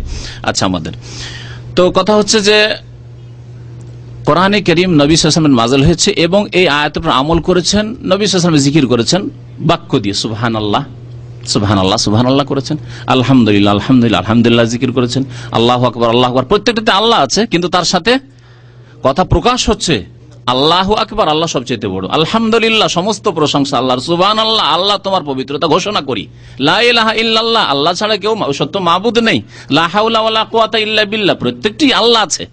হ্যাঁ, প্রতিটি বাক্যে আল্লাহ আছে, কিন্তু কথা প্রকাশ হচ্ছে আমি কি বলছি, লা হাওলা ওয়ালা কুওয়াতা ইল্লা বিল্লাহ, আমার ফেরারও ক্ষমতা নেই, আমার কোনো শক্তি নেই আল্লাহ ছাড়া, আল্লাহ শক্তি না দিলে, এইভাবে ইত্যাদি ইত্যাদি। এইসব সুবহানাল্লাহি ওয়া বিহামদিহি সুবহানাল্লাহিল আযীম, এসব জিকির নবী, আস্তাগফিরুল্লাহ আল্লাযী লা ইলাহা ইল্লা হুয়াল হাইয়ুল কাইয়্যুম ওয়া আতুবু ইলাইহি, আস্তাগফিরুল্লাহ ওয়া আতুবু ইলাইহি, এগুলো সব জিকির। নবী করিম সাল্লাল্লাহু আলাইহি ওয়াসাল্লাম এই আয়াতগুলির উপর আমল করেছেন এইভাবে বাক্য দিয়ে। আর শুধু একটি শব্দ দিয়ে কাউকে ডাকা, কারো জিকির করা মানে কাউকে স্মরণ করা, কাউকে ডাকা, কাউকে কোনো কিছু বলা, এটি ঠাট্টা মজাক এবং এটি বেয়াদবি। এর আগে অনেকবারই আমি বলেছি, অনেক নতুন চেহারা এখানে আছে, সেজন্য আজকে আবার বলছি যে আপনি আপনার মাকে টেলিফোনটা ধরিয়ে দিয়ে লাগিয়ে রেখেছেন হয়তো রেকর্ড করার জন্য, লাগিয়ে দিয়ে যদি বলেন মা মা মা মা মা মা মা মা, কি বলবে আপনার মা? বলছে গাধা গাধা, না হয় পাগল পাগল বলবে না? আমার ছেলে হাইরে পাগল হয়ে গেল নাকি সৌদি আরব, পাগল হয়ে গেছে মানে শুধু মা মা মা মা করছে। এইরকম এই জিকির করা বিদাতিরা হলো পাগল, দিনের পাগলেরা, পাগল, দিন জানে না এরা। আপনি যদি আপনার স্ত্রীকে বলেন হ্যাঁ হ্যাঁ বেগম বেগম বেগম বেগম বেগম বেগম বেগম বেগম, খুশি হবে? কিন্তু জানেন বেগম কেমন আছো, খুশি। বেগম কেমন আছে জুমলা বাক্য হলো খুশি। মা কেমন আছেন, মা আপনাকে ভুলতে পারি না, কত খুশি মা, মনটা ভরে গেল শুনে, একটা জুমলা শুনে। ওই রকম আল্লাহ যখন আল্লাহকে বলে সুবহানাল্লাহ, উফ, আল্লাহ খুশি হয়ে যাবে, আলহামদুলিল্লাহ আল্লাহ খুশি হয়ে যাবেন, আল্লাহু আকবার আল্লাহ খুশি হয়ে যাবেন, কিন্তু আল্লাহ আল্লাহ আল্লাহ আল্লাহ বিয়াদবি। আচ্ছা, আপনার মা যদি টের পায় যে না এই ছেলে আসলে পাগল হয়নি, পাগল যদি হয়ে যায় তাহলে একটু মায়া লাগবে যে হাইরে আমার ছেলে পাগল হয়ে গেল, যে কোথায় নিয়ে যাবো, পাবনা নিয়ে আসতে হবে। আর যদি জানে যে না পাগল হয়নি, এইরকম করে ডাকছে, তাহলে কি করবে? বেয়াদব কোথাকার, কথা বলার ঢং নেই, এত বড় হয়েছে 25 বছর 30 বছর বয়স হয়ে বিদেশ চলে গেছো আর কথা বলার ঢং নেই, কিছু বলতে জানো না, মা মা মা মা করো, তাই না? ওই রকমই ধমক খাবে আল্লাহ পাক রব্বুল আলামিনের কাছে ওই বিদাতিরা, যারা ওই আল্লাহু আল্লাহর জিকির করে, ইল্লাল্লাহ ইল্লাল্লাহ জিকির করে, বা হু হু হাক হু করে। আল্লাহ পাক যেন বিদাত থেকে আপনাদেরকে আমাদেরকে সকলকে মুক্ত হওয়ার তৌফিক দান করেন এবং অন্তরকে সোজা করে কোরআনে কারীম বুঝার তৌফিক দান করেন। নবী করিম সাল্লাল্লাহু আলাইহি ওয়াসাল্লামের উপর নাযিল হয়েছে আয়াত এবং তিনি জিকির করেছেন। জিকির হচ্ছে ইবাদত, সুতরাং ইবাদত কার তরিকে করতে হবে? রাসূলুল্লাহ সাল্লাল্লাহু আলাইহি ওয়াসাল্লামের তরিকায় করতে হবে। এরপরও আর অস্পষ্ট আছে, যে করছে সে করছে, এত বড় হুজুর করেছেন, এত বড় হুজুর দেখার দরকার নেই, ওর চেয়ে বড় হুজুর রাসূলুল্লাহ সাল্লাল্লাহু আলাইহি ওয়াসাল্লাম। আবু বকর, ওমর, ওসমান, আলী, কারো থেকে প্রমাণ করতে, আশরা মুবাশশিরা কারো থেকে প্রমাণ করতে পারবেন যে তারা আল্লাহ আল্লাহর জিকির করতো? ইয়া রহমান ও ইয়া রাহিম ও ইয়া খালেক ও ইয়া মালিক ও জিকির করতো না? বলতো রব্বে, যদি বলতো ইয়া রব, ইয়া রব বললে তার সাথে দোয়া করতো তারা। আল্লাহ কোরআনে এই জিকির শিখিয়েছেন, রব্বির হামহুমা কামা রব্বিয়ানি, রব্বে বললেন, আল্লাহর নাম বললেন, তার সাথে ইরহামহুমা কামা রব্বিয়ানি সাগীরা। ছেলে মেয়ের দরকার বলে রব্বে হাবলি মিনাস সালিহিন, রব্বানা যালামনা আনফুসানা ওয়া ইল্লাম তাগফির লানা। এগুলো জিকির, জিকির আল্লাহ কোরআনে জিকির শিখিয়েছেন, কিন্তু কোরআনে জিকিরের উপর আমল নেই, নবী করিম সাল্লাল্লাহু আলাইহি ওয়াসাল্লামের জিকিরের উপর আমাদের আমল নেই। বিদাতি জিকিরে ব্যস্ত হয়ে গেছে এবং তাদের মুরব্বীরা এই বিদাত শিখিয়েছে তাকে সাব্যস্ত করার জন্য কোরআনের অপব্যাখ্যা, যে যখন আল্লাহ ইসমা রব্বিকা তোমার রবের নাম বলেছে, তাহলে আল্লাহর শুধু মুফরাদ জিকির চলবে, লফজে জালালা শুধু আল্লাহর জিকির চলবে, রহমানের জিকির চলবে, রহিমের জিকির চলবে, খালেকের জিকির চলবে। আল্লাহ পাক রব্বুল কথার অলংকার আল্লাহর জিকির আসলে, কিন্তু আল্লাহ পাক তার সাথে সাথে আল্লাহ পাক রব্বুল আলামিনের নাম হচ্ছে বরকতময়, এতে কোনো সন্দেহ নেই। আল্লাহ পাকের নাম বরকতময় এবং আল্লাহ পাকের নাম সবগুলি অতি সুন্দর। আল্লাহ কোরআনে কারীমে কি বলেছেন? ওয়ালিল্লাহিল আসমাউল হুসনা, আল্লাহ পাকের নাম বড়ই সুন্দর সুন্দর রয়েছে। সেই জন্য আল্লাহ পাক বলেছেন ওয়াজকুর ইসমা রব্বিকা, তোমার রবের নাম স্মরণ করো। কিন্তু আমরা বলি না, আমাদের দেখেন এটা হচ্ছে বাক পদ্ধতি, এটাও বুঝায় আপনাদেরকে।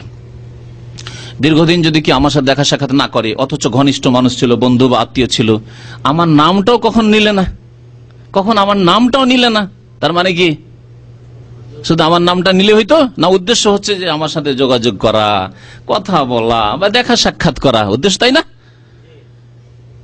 তো আল্লাহ পাক রব্বুল আলামিন কোরআনে কারীমে মানুষের যে বাক পদ্ধতি আছে, অলংকার যুক্ত বালাগাত আর ফাসাহাতের বাক পদ্ধতি, সেই পদ্ধতিতে আল্লাহ পাক রব্বুল কোরআনে কারীম নাযিল করেছেন। রব্বুল মাশরিকি ওয়াল মাগরিব, আল্লাহ পাক রব্বুল আলামিন পূর্ব এবং পশ্চিমের মালিক। এর আগে বলা হয়েছে কোরআনে কারীমে রব্বুল মাশারিক ওয়াল মাগারিব বলা হয়েছে, রব্বুল মাশরিকাইন ওয়াল মাগরিবাইন বলা হয়েছে, সবগুলি সমন্বয় এর আগের একটি তাফসিরে চলে আসছে। রব্বুল মাশরিক ওয়াল মাগরিব, যিনি পূর্ব পশ্চিম অর্থাৎ সারা বিশ্বের সবকিছুর মালিক। লা ইলাহা ইল্লাহু, যিনি রব, যিনি মালিক, তিনি হচ্ছেন রব্বুল মাশরিক ওয়াল মাগরিবে। এতে আছে তাওহীদের রুবুবিয়ত, আসমান জমিন পূর্ব পশ্চিমের একমাত্র মালিক কে? আল্লাহ। এটা হচ্ছে তাওহীদের রুবুবিয়ত। লা ইলাহা ইল্লাহু, তিনি ছাড়া কোনো সত্য মাবুদ নেই, উপাস্য নেই, বরহক মাবুদ নেই। এটি হচ্ছে তাওহীদে উলুহিয়ত। যখন তিনি রব, তিনি মালিক, তাহলে ইবাদত কার, সেজদা কার, দোয়া কার কাছে, মান্নত কার জন্য, জবাই কুরবানি কার জন্য, সন্তুষ্টি কার কামনা করবে? পীর বাবার? হ্যাঁ, দেবী দেবতার, মৃত মানুষের, কবর মাজারের? না। লা ইলাহা ইল্লাহু, তিনি ছাড়া আর কেউ মাবুদ নেই। যিনি সৃষ্টিকর্তা, যিনি রব মাশরিক মাগরিবের, একমাত্র তারই ইবাদত বন্দী করবে। লা ইলাহা ইল্লাহু। দেখছেন কোরআনে কারীমের বাক ভঙ্গিমা, তাওহীদের রুবুবিয়ত। যখন আপনি সাব্যস্ত করলেন যে রব আমার সৃষ্টিকর্তা, লালন পালনকারী আল্লাহ, তাহলে ইবাদত তার জন্য, সেজদা তার জন্য, রুকু তার জন্য, দোয়া তার কাছে। উদ্ধারকারী তিনি। ফাত্তাখিযহু ওয়াকিলা, সুতরাং তাকে কর্মবিধায়ক হিসাবে গ্রহণ করো। হে নবী, তাকেই একমাত্র কর্মবিধায়ক, মানে তোমার সমস্ত কাজ কর্ম তার পক্ষ থেকে সম্পাদিত হয়, সুতরাং তার কাছে চাও। ফাত্তাখিযহু ওয়াকিলা। আজকাল দুনিয়াতে উকিলকে ওয়াকিল কেন বলে, বা ওয়াকিলকে উকিল একটু বিকৃত করে আমরা বলি, কারণ আপনি নিজে সরাসরি কাজটা পৌঁছাতে পারছেন না জজ পর্যন্ত, হাকিম পর্যন্ত, সেই জন্য আপনার কর্মবিধায় কাজগুলি সে করে দেবে উকিল। ওয়াসবির আলা মা ইয়াকুলুন, তারপরে আল্লাহ পাক রব্বুল আলামিন নবী করিম সাল্লাল্লাহু আলাইহি সাল্লামকে ধৈর্য ধারণ করতে বলছেন। যা কিছু তারা বলছে, আরবরা, কুরাইশরা, সেই জামানার মুশরিকরা, ওয়াসবির আলা মা ইয়াকুলুন, যা কিছু তারা বলছে তার উপর ধৈর্য ধারণ করুন, তাড়াহুড়া করিয়েন না, উত্তেজিত হয়ে যান না, আপনি আপনার কাজ বন্ধ করে দিয়েন না। কারণ আমরা এরকম করি, কিন্তু আমাদের সম্পর্কে কেউ কিছু বললে না রে আর করতে হবে না, বলতে হবে না, দরকার নেই, তাই না? ওয়াসবির আলা মা ইয়াকুলুন, যা কিছু বলছে, তারা কি বলতো? নবী করিম সাল্লাল্লাহু আলাইহি ওয়াসাল্লামকে পাগল বলতো, কখনো কখনো বলতো কাহেন, গণক বলতো, কখনো সাহের, জাদুকর বলতো, কখনো বলতো শায়ের, কবি, কাব্য রচনাকারী, এগুলি বলতো। তাহলে আপনাকে যদি পাগল বলে, আপনাকে যদি বলে যে গুমরা এসছে, ওয়াহাবি এসছে, না না খামাখে না, আপনাকে যদি বলে না শিয়া এসছে নাকি রে, ছেড়ে দে খামা খায়, আরে কি ব্যাপারে লম্বা দাঁড়িয়ে নিয়ে এসছে কি বিন লাদেন নাকি রে, না না না সমস্যা, বাংলা ভাই নাকি, বাংলা ভাই বলে দিয়েছে সমস্যা হইতে পারে না, আর ওইসব দাওয়াত কাউকে নামাজ রোজার কথা বলতে যাব না, কাউকে তাওহীদের কথা বলতে যাব না, কাউকে ক্যাসেট সিডি দিতে যাব না, কাউকে ইসলামের কথা বলতে যাব না, বাস নিজের কাজ করো না, কখনো না। নবী করিম সাল্লাল্লাহু আলাইহি ওয়াসাল্লামকে সবকিছুই বলা হয়েছে, তিনি পিছপা হননি। আপনি যদি নবীর অনুসারী হন, নবীর উম্মত হন, তাহলে আপনি পিছপা হবেন না। ওয়াসবির আলা মা ইয়াকুলুন, ধৈর্য ধারণ করো হে নবী যা কিছু তারা বলছে তার উপর, ওয়াহজুরহুম হাজরান জামিলা, এবং সুন্দরভাবে তাদেরকে পরিত্যাগ করো, সুন্দর ব্যবহারের সাথে তাদেরকে পরিত্যাগ করো। কারণ তখন পর্যন্ত জিহাদের হুকুম হয়নি, সুতরাং তাদের প্রতিদ্বন্দ্বিতা করা যাবে না, তাদের প্রতিবাদ করা যাবে না বল প্রয়োগ করে, সুতরাং তাদেরকে ছেড়ে দিয়ে কেটে পড়া। ওয়াহজুরহুম হাজারে হাজারো মানে সম্পর্ক ছিন্ন করা বা কথাবার্তা বন্ধ করে দেওয়া বা দূরে সরে যাওয়া, আর জামিলা সুন্দরভাবে, ওয়াহজুরহুম হাজরান জামিলা। ওয়াজারনি ওয়াল মুকাজ্জিবিনা উলিন নামাহ, আমাকে ছেড়ে দাও। কে বলছেন? হ্যাঁ, কে বলছেন? আল্লাহ বলছেন নবীকে যে আমাকে ছেড়ে দাও। কেমন কথা? তাহলে তুই ধরে আছেন নাকি? নবী ধরে আছেন? এটাও বাক পদ্ধতি। হ্যাঁ, পাশে কোন লোক দাঁড়িয়ে আছে আর আপনার কার উপরে রাগ উঠে গেছে, গরম, ছেড়ে দাও তো, দেখছি আমি। ও ধরেইনি, আপনাকে ধরেইনি। আসলে এটা হচ্ছে আমাদের বাক পদ্ধতি। আল্লাহ পাক তাই বলছে জারনি, আচ্ছা আমাকে ছেড়ে দাও। ওয়াল মুকাজ্জিবিনা, আর মিথ্যা প্রতিপন্নকারী বা যারা মিথ্যা মনে করেছে, যারা প্রত্যাখ্যানকারী, যে অর্থই করেন না কেন, যারা মিথ্যা মনে করেছে আল্লাহর দিন কি, আল্লাহর রসুল কি, আল্লাহর কিতাব কোরআন কি, আল্লাহকে, পরকালকে মিথ্যা মনে করেছে। এবং বিশেষ করে মিথ্যা মনে করেছে কারা? উলিন নামা, ভোগবিলাসীরা। ভোগবিলাসী মিথ্যা প্রতিপন্নকারী বা প্রত্যাখ্যানকারীদের কে আমার জন্য ছেড়ে দাও। জারনি ওয়াল মুকাজ্জিবিন, আমি দেখে নিচ্ছি। কারণ তোমাকে এতিম মনে করে, তোমাকে দুর্বল মনে করে, তোমাকে অসহায় মনে করে, তোমার সাথে কেউ নাই, সুতরাং এদের সাথে পাল্লা দিতে যেও না, আমি দেখে নিচ্ছি। জারনি ওয়াল মুকাজ্জিবিনা উলিন নামা, হে নবী আমাকে ছেড়ে দাও এবং ভোগ বিলাসী প্রত্যাখ্যানকারীদেরকে ছেড়ে দাও। ওয়া মাহিলহুম কালিলা, এবং কিছু দিনের জন্য তাদেরকে অবসর দাও। তুমি আবার তাড়াহুড়া করিও না যে আমি বললাম যে আচ্ছা ছেড়ে দাও, আমি দেখে নিচ্ছি, তার মানে আবার আল্লাহ কি ব্যাপার, 6 মাস হয়ে গেল, 1 বছর হয়ে গেল, তারপরে আবু জাহাল আবু লাহাবকে আল্লাহ কোনো শাস্তি দিচ্ছে না, উতবা সাইবা রাবিয়াকে আল্লাহ কিছু বলছে না। না, ওয়া মাহিলহুম কালিলা, কিছুক্ষণের জন্য, কিছুদিনের জন্য তাদেরকে অবসর দেন, অবসর দিয়ে দাও, ছাড়ো। তো আল্লাহ পাক রব্বুল কি করেন? এমহাল করেন। মাহিল এমহাল থেকে, মাহাল, মাহাল মানে অবসর দেওয়া, আর হামাল এহমাল, এমহাল আর এহমাল। এহমাল মানে ছেড়ে দেওয়া, একবারে ছেড়ে দেওয়া। আল্লাহ পাক এহমাল করেন না, কোন পাপীকে ছেড়ে দেন না, তবে অবসর দেন। সুতরাং যে কোনো পাপী, বেনামাজি পাপী হোক, আর মুশরিক পাপী হোক, আর বিদাতি পাপী হোক, আর নোংরা ছায়াছবি দেখনেওয়ালা পাপী হোক, আর সুদখোর ঘুষখোর জেনাকারী ব্যভিচারকারী মদপানকারী পাপী হোক, মনে রাখবে যে ইন্নাল্লাহা ইউমহিলু যালিম ওয়ালা ইউহমিল, আল্লাহ পাক রব্বুল আলামিন ছাড় দেন, ঢিল দেন, অবসর দেন।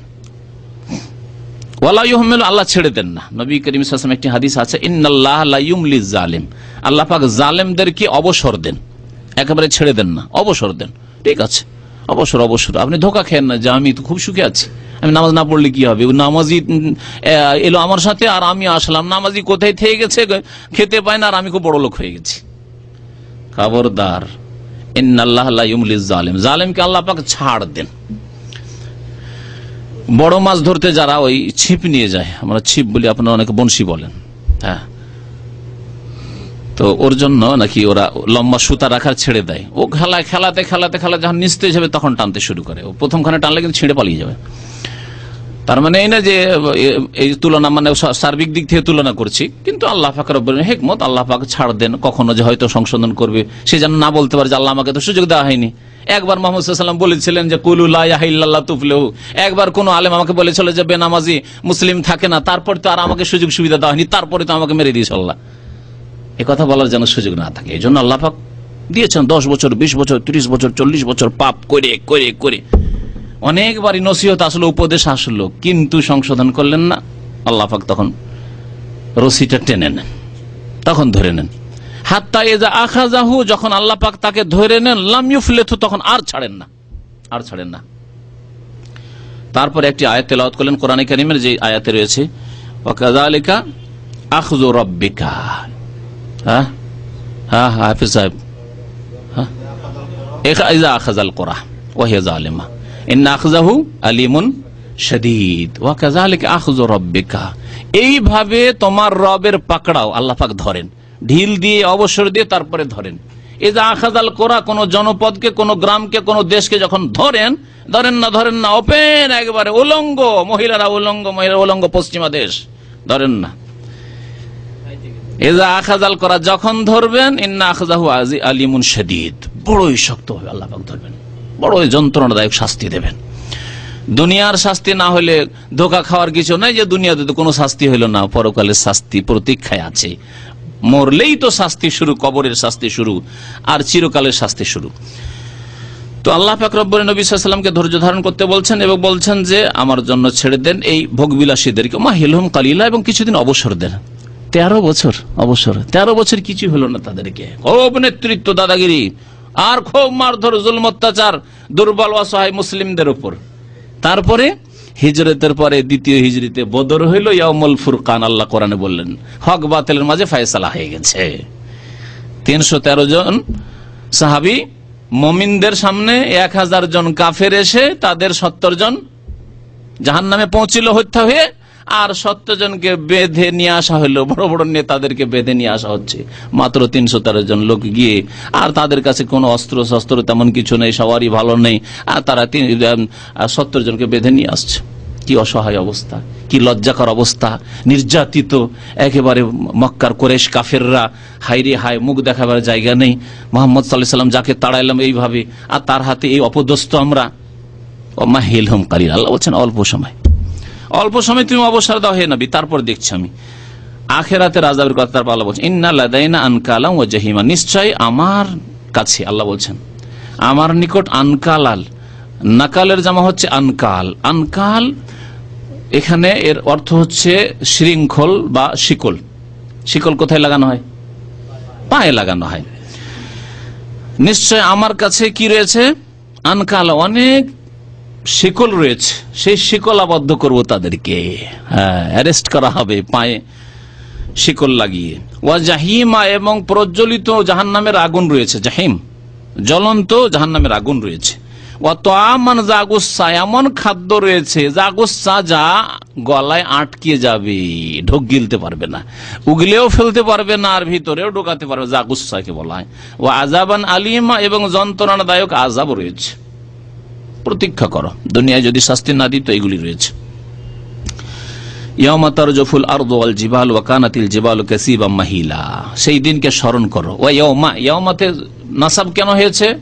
তাফসীরকারগণ বলেন যেখানে উযকুর আছে, উযকুর ইয়াউমা, সেই দিনকে স্মরণ করো। এই জন্য আমি তরজমা করার সময় যদিও শব্দ উল্লেখ নাই করি, কিন্তু বলি স্মরণ করো সেই দিনকে, স্মরণ করো সেই দিনকে। তারজুফুল আরদু, যেই দিন প্রকম্পিত হবে, থরথর করে কেঁপে উঠবে জমিন, পৃথিবী। ওয়াল জিবাল, এবং পর্বতমালা। ওয়া কানাতিল জিবালু কাসীবাম মাহিলা, এবং পাহাড় পর্বতমালা হয়ে যাবে প্রবহমান বালুকা স্তূপের মতো। জি, বালুর যে স্তূপ, বালুর রাশি তো এক অস্তিত্বহীন।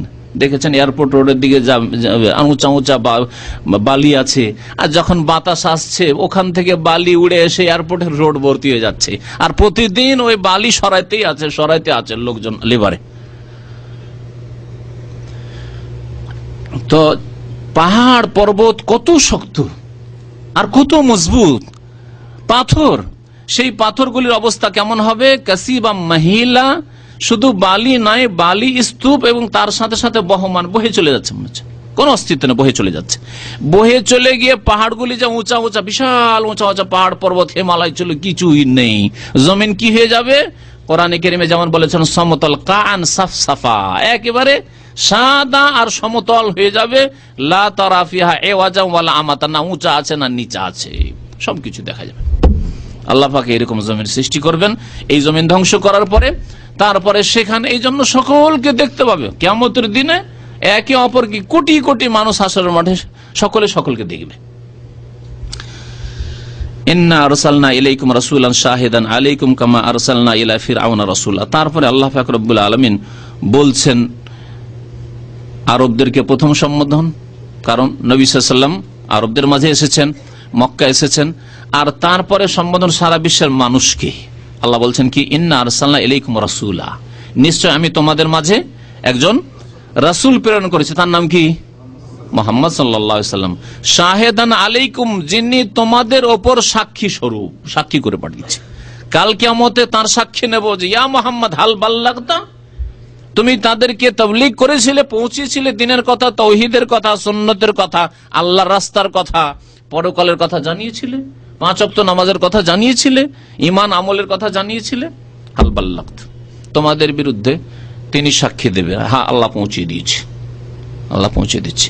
এদেরকে পৌঁছেছে, হ্যাঁ পৌঁছে দিচ্ছি, এরা অস্বীকার করেছে, আল্লাহ মানেনি, এরা শোনেনি।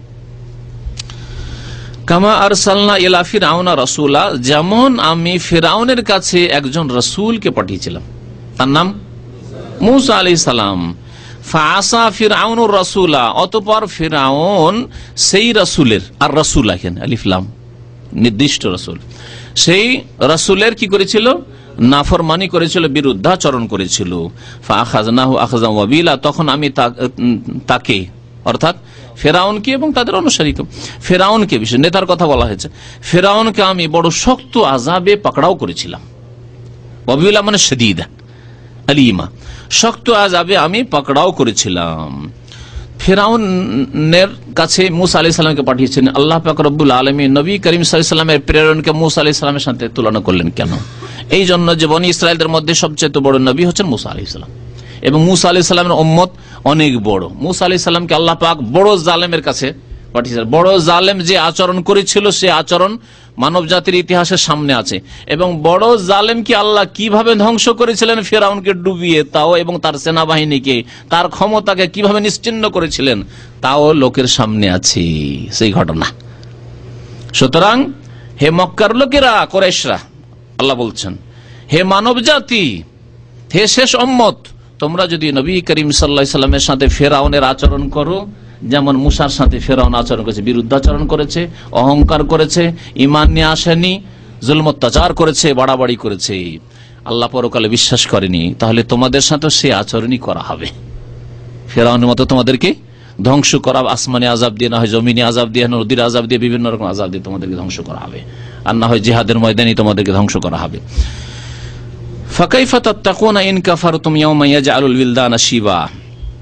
তারপরে আল্লাহ পাক বলছেন ফাকাইফা তাত্তাকুনা ইন কাফারতুম, কেমন করে তোমরা আত্মরক্ষা করবে, বাঁচবে। তাত্তাকুন মানে বাঁচবে, কেমন করে তোমরা বাঁচবে, ইন কাফারতুম যদি কুফরি করো, যদি কাফের হয়ে মরে যাও, কুফরির অবস্থায় থেকে যাও, শিরকের অবস্থায় থেকে যাও, তাহলে কেমন করে তোমরা বাঁচবে। ইয়াওমান ওই দিন, ওই দিনে, কোন দিনে?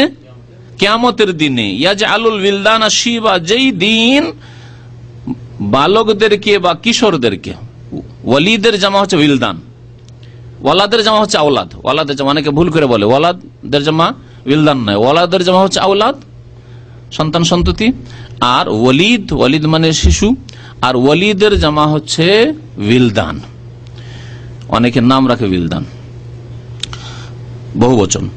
ইয়াজআলুল উইলদান, যেদিন কিশোরদেরকে কি করে দেবে, বৃদ্ধ করে দেবে, সেই দিন কিয়ামতের দিন কিশোরদেরকে বৃদ্ধ করে দেবে, চিন্তায় এবং ব্যস্ততায়, পেরেশানিতে, আর আল্লাহর কিয়ামতের দিনের আযাবে কিশোরদের চুল কোনদিন পাকে, কিশোর 7 বছর 8 বছর, আজকাল পাকতে শুরু হয়েছে, আজকালকার রোগে পাকতে শুরু হয়েছে।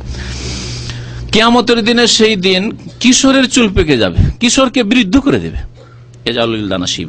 একটি তরজমা এই করলাম, ভালো করে লক্ষ্য করেন, ফাকাইফা তাত্তাকুনা, তাহলে তাত্তাকুনার মফুল হচ্ছে ইয়াওমান, সেই দিন তোমরা কি করে আত্মরক্ষা করবে, সেই দিন তোমরা কি করে আত্মরক্ষা করবে বা বাঁচবে, যেই দিন শিশুদেরকে বা কিশোরদেরকে কি করে দেবে, বৃদ্ধ করে দেবে। তাহলে এখানে তাত্তাকুনার মফুল হচ্ছে ইয়াওমান, আর ইন কাফারতু, যদি তোমরা কুফরি করে মরো, কুফরির অবস্থা যদি মরে যাও তাহলে। আর কেউ কেউ বলেছিলেন না, ইন কাফারতুমের মফুল হচ্ছে ইয়াওমান, ফাকাইফা তাত্তাকুন, তাহলে অর্থ কি হবে, কেমন করে তোমরা বাঁচবে আল্লাহর আযাব থেকে।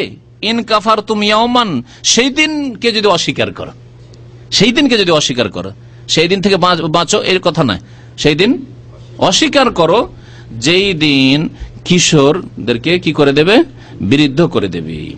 আসমাউ মুনফাতিরুন বিহি, যেই দিন আসমান বিদীর্ণ হয়ে যাবে, আসমান চূর্ণ বিচূর্ণ ভেঙে পড়বে। ইযা আসমাউন ফাতারাত আসমাউ মুনফাতিরুন বিহি, কানা ওয়াদুহু মাফউলা, এবং আল্লাহ পাকের প্রতিশ্রুতি ওয়াদার বাস্তবায়ন হবে। মাফউল ফাআলা ইয়াফআলু থেকে মাফউল, ইসম মাফউল। কানা ওয়াদুহু, আল্লাহর ওয়াদা কৃত হবে, মানে কি, বাস্তবায়িত হবে। আল্লাহর ওয়াদা, আল্লাহর প্রতিশ্রুতি সেদিন বাস্তবায়িত হবে। ইন্না হাযিহি তাযকিরা, নিশ্চয় এই কোরআনে কারীম, নিশ্চয় এই সূরা, বিশেষ করে এই সূরায় যা কিছু বর্ণনা করা হলো, তাযকিরা উপদেশ, উপদেশ আল্লাহর পক্ষ থেকে। তাযকিরা, টিকিটকে তাযকিরা কেন বলে? আজকাল টিকিটকে তাযকিরা বলছে না, তাযকিরা, কারণ এটা আপনাকে বাঁচাবে, রক্ষা করবে, না হলে ধরা খাবেন টিকিট না থাকলে। ইন্না হাযিহি তাযকিরা, নিশ্চয় এ হচ্ছে উপদেশ, এ হচ্ছে তোমাকে স্মরণ করিয়ে দেওয়ার বাণী, স্মরণ করিয়ে দিচ্ছে তোমাকে। ফামান শাআ ইত্তাখাযা ইলা রাব্বিহি সাবিলা, সুতরাং যেই ব্যক্তি চাইবে সে তার রবের দিকে পথ নিক। আল্লাহ কি বললেন? যে চাইবে এখন রবের দিকে পথ নিক। এখানে একটা গুরুত্বপূর্ণ বিষয় বলছি, ভালো করে শোনেন, এদিক ওদিক মন না দিয়ে। তাকদীরের কথা, তাকদীর আল্লাহ পাক রব্বুল আলামিন লিখে রেখেছেন, কারণ আল্লাহ ভবিষ্যৎ সবকিছু জানেন যে কি হবে না হবে, কার, আপনি কি করবেন, আমি কি করব, শেষ পর্যন্ত, এবং শেষ পর্যন্ত কি হবে আল্লাহ পাক সবকিছু জানেন না, জানেন না? যখন জানেন অগ্রিম আল্লাহ রেজাল্ট লিখে রেখেছেন আমার আপনার, এর নাম তাকদীর। তাকদীর লিখে রাখা মানে এক শ্রেণীর অল্প বিদ্যাওয়ালা লোকেরা অথবা যাদের অন্তরে ওয়াসওয়াসা, শয়তান ওয়াসওয়াসা দেয় বা সংশয় সৃষ্টি করে, তাদের অনেক সময় সংশয় সৃষ্টি হয়। আল্লাহ পাক তাকদীরও লিখে রেখেছেন এবং আল্লাহ ঘোষণা করছেন যে ফামান শাআ ইত্তাখাযা ইলা রাব্বিহি সাবিলা, তোমাদের মধ্যে যে চাইবে এখন আল্লাহর রাস্তা নিক। তাহলে বোঝা গেল যে আমাদের আল্লাহর রাস্তা নেওয়ার মতো স্বাধীনতা, ইচ্ছার ক্ষমতা আছে, দেওয়া আছে। ফামান শাআ ইত্তাখাযা ইলা রাব্বিহি সাবিলা। আর এটা আমরা হাড়ে হাড়ে টের পাচ্ছি না, টের পাই না, আমরা বুঝতে পারি না। যেখানে স্বাধীন হয়ে বসে আছি আমি, ইচ্ছা করলে এক্ষুনি উঠে যেতে পারি, আপনারা বসে আছেন, ইচ্ছা করলে এক্ষুনি সব উঠে যেতে পারেন, স্বাধীনভাবে তাহলে বসে আছেন। ওইভাবে স্বাধীনভাবে নামাজ পড়তে যাচ্ছেন, কেউ বেঁধে না। বাসায় বসে থাকলেন, নামাজে গেলেন না, ফজরে ঘুমিয়ে থাকলেন, এটাও স্বাধীনভাবে ঘুমিয়ে থাকলেন। এমন নয় যে এখানে জিন শয়তানে বেঁধে রেখেছে, আপনাকে আর উঠতে দেয় না, অথবা ফেরেশতায় বেঁধে রেখেছে, তাকদীরে বেঁধে রেখেছে, উঠবেন কি করে, উঠতে পারছেন না, এমনটা কি? তাহলে বোঝা গেল যে তাকদীর লিখা মানে এই নয় যে আপনার কর্মের রাস্তা বন্ধ করে দিয়েছে, না, কর্মের রাস্তা খোলা আছে। এর আগে বলেছি ইমালু, নবী সাল্লাল্লাহু আলাইহি ওয়াসাল্লাম সাহাবাদেরকে কি বললেন? তোমরা আমল করো, কর্ম করো, ফাকুল্লুন মুয়াসসারুন লিমা খুলিকা লাহু, যার জন্য সৃষ্টি করা হয়েছে, যেই পরিণাম তোমার আছে সেটা তোমার জন্য সহজ হয়ে যাবে, সহজ হয়ে যাবে। সহজ পথ নাও। ফামান শাআ ইত্তাখাযা ইলা রাব্বিহি সাবিলা, শয়তানের দিকে রাস্তা না নিয়ে রবের দিকে রাস্তা নাও, রবের দিকে রাস্তা নাও। আজান হচ্ছে হাইয়া আলাস সালাহ, মসজিদ থেকে ধ্বনি আসছে, মসজিদের দিকে রাস্তা না নিয়ে শয়তান আজান হলে কি করে? পালায়, পাততে পাততে পালায়। আপনি ওই রকম পালাচ্ছেন কেন?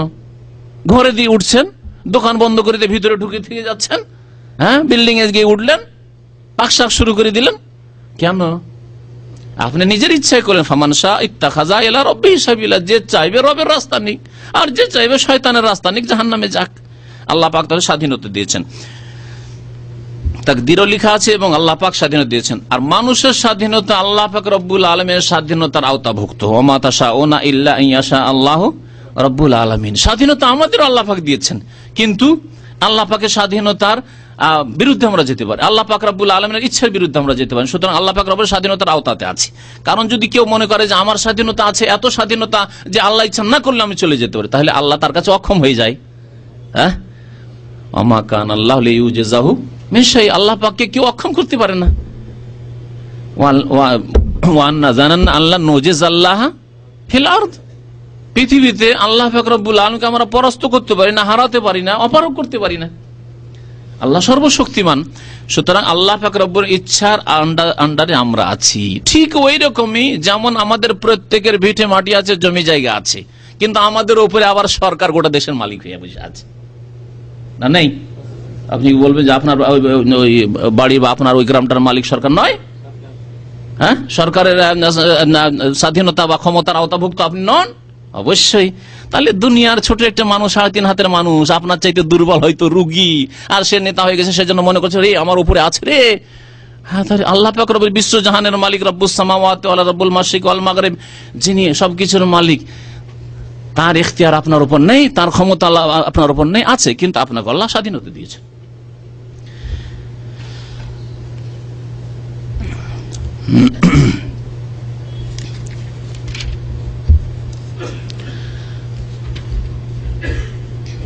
তারপরে আল্লাহ পাক রব্বুল আলামিন এখন তাহাজ্জুদের নামাজ, যে নবী সাল্লাল্লাহু আলাইহি সাল্লামের উপর লম্বা নামাজ, 3 তরিকার নামাজের কথা উল্লেখ হইল। হ্যাঁ, 1/3 রাতের, না হয় অর্ধেক রাত, অথবা 2/3 অংশ। আল্লাহ পাক তারপরে হালকা করছেন। ইন্না রাব্বাকা ইয়ালামু, বলছেন হে নবী, তোমার রব ভালো করেই জানছেন, আন্নাকা তাকুমু আদনা মিন সুলুসাইল লাইল, যে তুমি কিয়াম করো, তাহাজ্জুদ পড়ো 2/3 অংশ রাতের কাছাকাছি, বা আনুমানিক 2/3 অংশ রাতের। আদনা মানে আনুমানিক, কাছাকাছি। ওয়ানিসফাহু, এবং অর্ধেক রাত। ওয়াসুলুসাহু, এবং 1/3 অংশ। এইরকম তুমি তাহাজ্জুদ পড়ো। ওয়া তায়ফাতুম মিনাল্লাযিনা মা'আক, এবং তোমার সাথে যারা আছে সাহাবীরা, তাদেরও এক দল এই তাহাজ্জুদ পড়ে। তাহলে বোঝা গেল যে সাহাবায়ে কেরামদের বড় একটি দল নবী করিম সাল্লাল্লাহু আলাইহি ওয়াসাল্লামের দেখা দেখি সুন্নতের অনুসরণে তাহাজ্জুদ, যদিও তাহাজ্জুদ ওয়াজিব নয় উম্মতের উপর, তাহাজ্জুদ তারা আদায় করতেন। ওয়া তায়ফাতুম মিনাল্লাযিনা মা'আক, সকলের পক্ষে তাহাজ্জুদ পড়া সম্ভব নয়, কিন্তু আমাদের মধ্যে অল্প কিছু লোক হইতে হবে। আরে আপনার 5 ভাই আছেন, তার মধ্যে একজন যেমন আলেম হয়েছেন, তাহাজ্জুদ পড়ার চেষ্টা করেন, ইবাদত বন্দেগীর চেষ্টা করেন, নফল কিছু আল্লাহর সাথে নির্জনে রাতের অন্ধকারে সম্পর্ক কায়েমের চেষ্টা করেন। ঠিক আছে, এতদিন পারলেন না, 30 বছর পর্যন্ত পারলেন না, এখন 40 কাছে চলে আসছে, এখন শেষ জামানা, কিছু করেন। এমনিও যদি আপনি বয়স ধরেন যে আপনার 60 আছে, তারপরে জামানা শেষ হয়ে আসছে, আপনার সময় শেষ হয়ে আসছে, সুতরাং তাহাজ্জুদের চেষ্টা করেন। যৌবনকালে পারেননি, এখন ছেলে মেয়ে বড় হয়ে গেছে, করেন, তাহাজ্জুদের চেষ্টা করেন আপনি। আল্লাহ পাক যেন আমাদেরকে তৌফিক দান করেন। ওয়া তায়ফাতুম মিনাল্লাযিনা মা'আক, আর তোমার সাথে যারা রয়েছেন সাহাবীরা, তাদের এক দলও এইভাবে তাহাজ্জুদ পড়ে। ওয়াল্লাহু ইউকাদ্দিরুল লাইলা ওয়ান নাহার, এবং আল্লাহ পাক রব্বুল আলামিন রাত দিনের পরিমাণ নির্ধারণ করেন। রাত দিনের পরিমাণ, রাত কখন ছোট হবে, রাত কখন বড় হবে, দিন কখন বড় হবে, এই পরিমাণ নির্ধারণকারী আল্লাহ।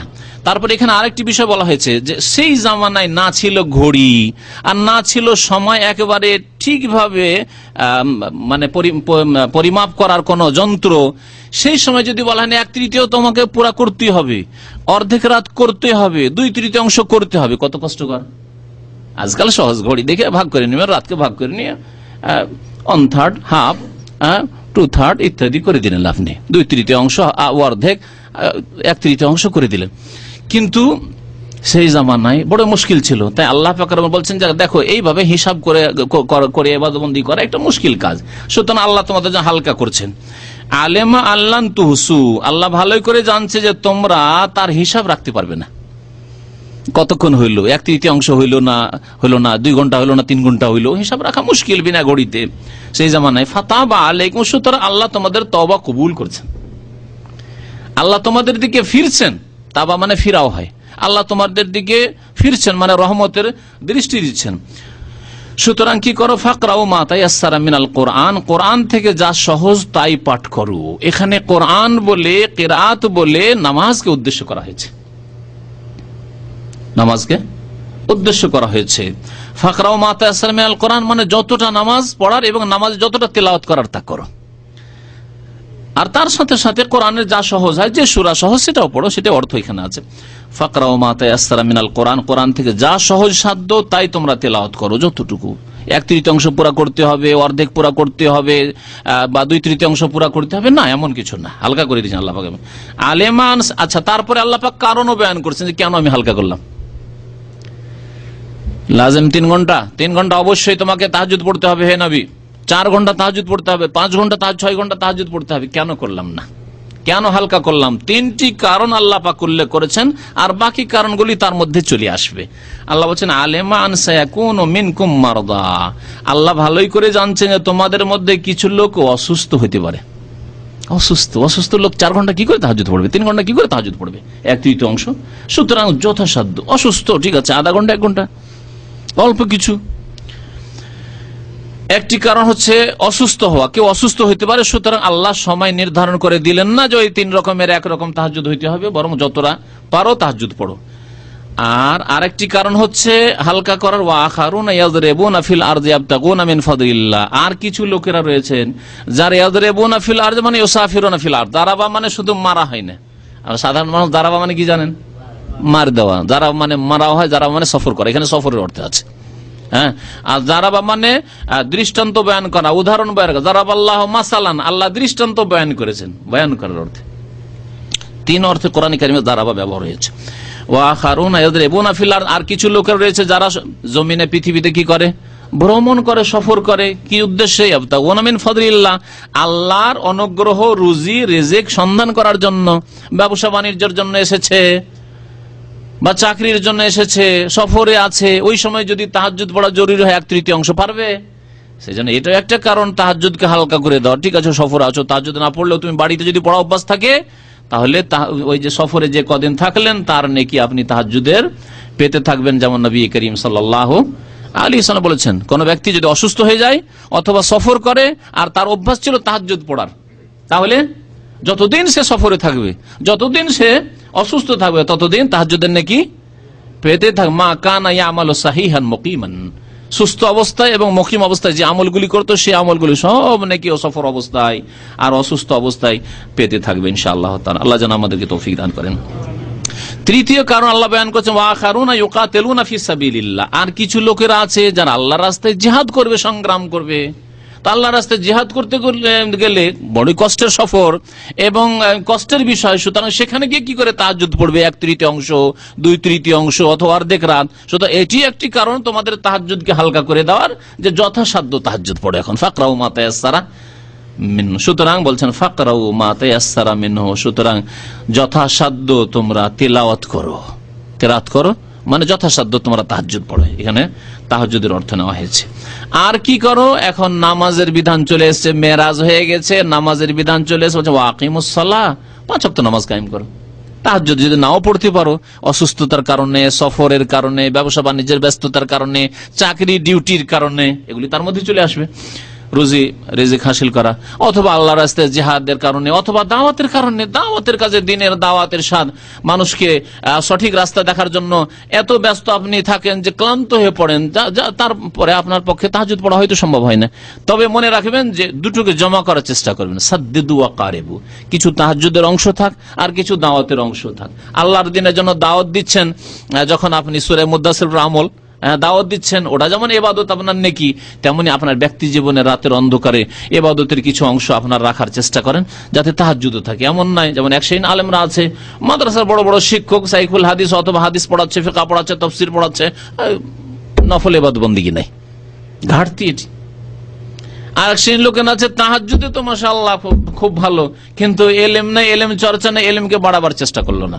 মাদ্রাসার ছাত্র এইরকম অবস্থা, কিছু ছেলে আছে খুব দিনদার পরেশগার, কিন্তু পড়াশোনায় ভালো না, মেহনত করে না।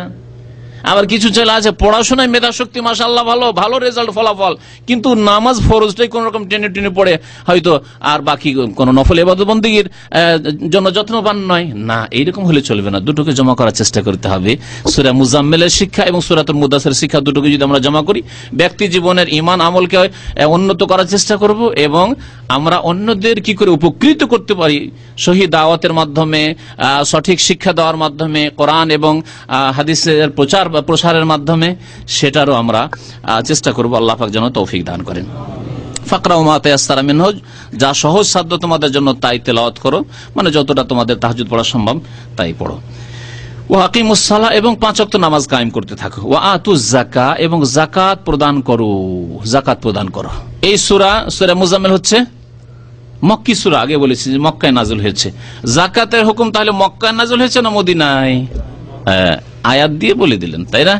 যেহেতু আয়াত এসছে মক্কি সূরাতে, এই ক্ষেত্রে ইখতিলাফ আছে বড়, তাফসীরকারদের বড় ইখতিলাফ আছে, যাকাত মক্কায় নাযিল হয়েছে না মদিনা নাযিল হয়েছে। আর এই দুই ইখতিলাফের দুটি উক্তি হয়ে গেল, একদল বলছে মক্কায় আর একদল বলছে মদিনায়, আর মধ্যখানে সমন্বয়, এই দুই উক্তির মাঝে সমন্বয়, সেটি হচ্ছে সঠিক। শুনে রাখেন, সেটা হচ্ছে যে সার সংক্ষেপে যাকাতের হুকুম মক্কায় চলে এসেছিল, আতুজ যাকাত শুধু, কিন্তু যাকাতের নেশাব, কোন কোন বস্তুতে যাকাত আছে, স্বর্ণে, চাঁদিতে, খাদ্যদ্রব্যে, এই আয়াতগুলি মদিনার আয়াত।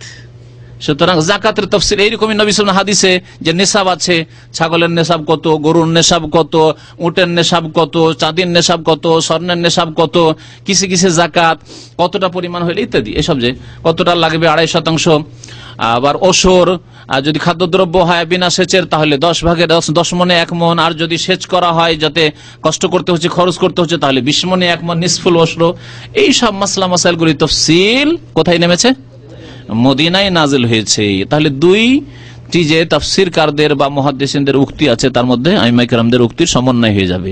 যাকাত সংক্ষেপে হুকুম নাযিল হয়েছে মক্কায়, আর বিস্তারিত বিধিবিধান মাসলা মাসাইল নাযিল হয়েছে মদিনায়। এই জন্য সাহাবায়ে কেরাম আমল শুরু করেছে যাকাতের উপর মদিনায় এসে।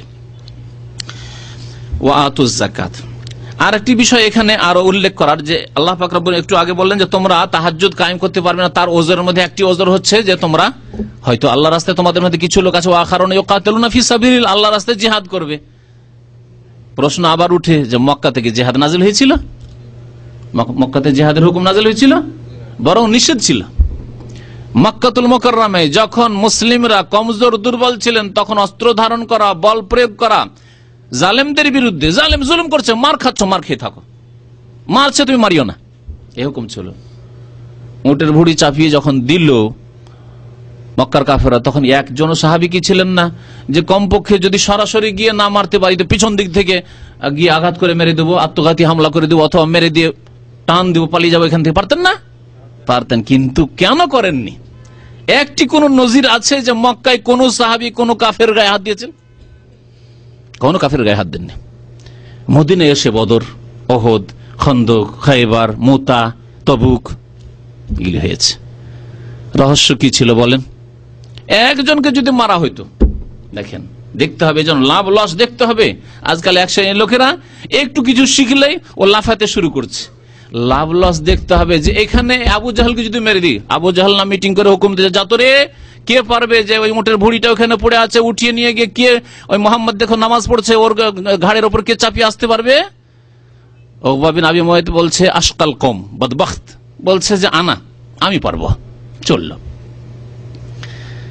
ওই সময় যদি আবু বকর, ওমর বা যারা ইসলাম গ্রহণ করেছিলেন, তারা যদি কেউ একজন গিয়ে ওই আবু জাহলকে মেরে দিত বা উকবাকে মেরে দিত, যে উটের ভুড়ি চাপিয়েছিল ওকেই মারতো, তুই সরাসরি অন্যায় তোকে মারবো, অথবা যে হুকুম করেছে, মিটিং পাস করেছে তাকে মারবো, তাহলে অবস্থাটা কি হইতো?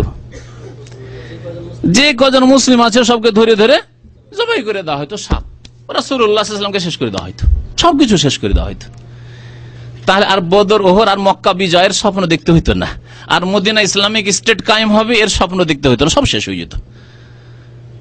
আজকে সবসময় এই চিন্তা করবেন যে কখনো জিহাদের নামে সামান্য কিছু শিখেছেন আর তারপরে লাফাইতে শুরু করলেন, আর আপনি একটু সামান্য কিছু করে অসংখ্য মানুষের, মুসলিম ভাইদের ক্ষতি করে, দিনদার ভাইদের ক্ষতি করলেন, এবং ইসলামের ক্ষতি করে ইসলামকে আরো কি করলেন?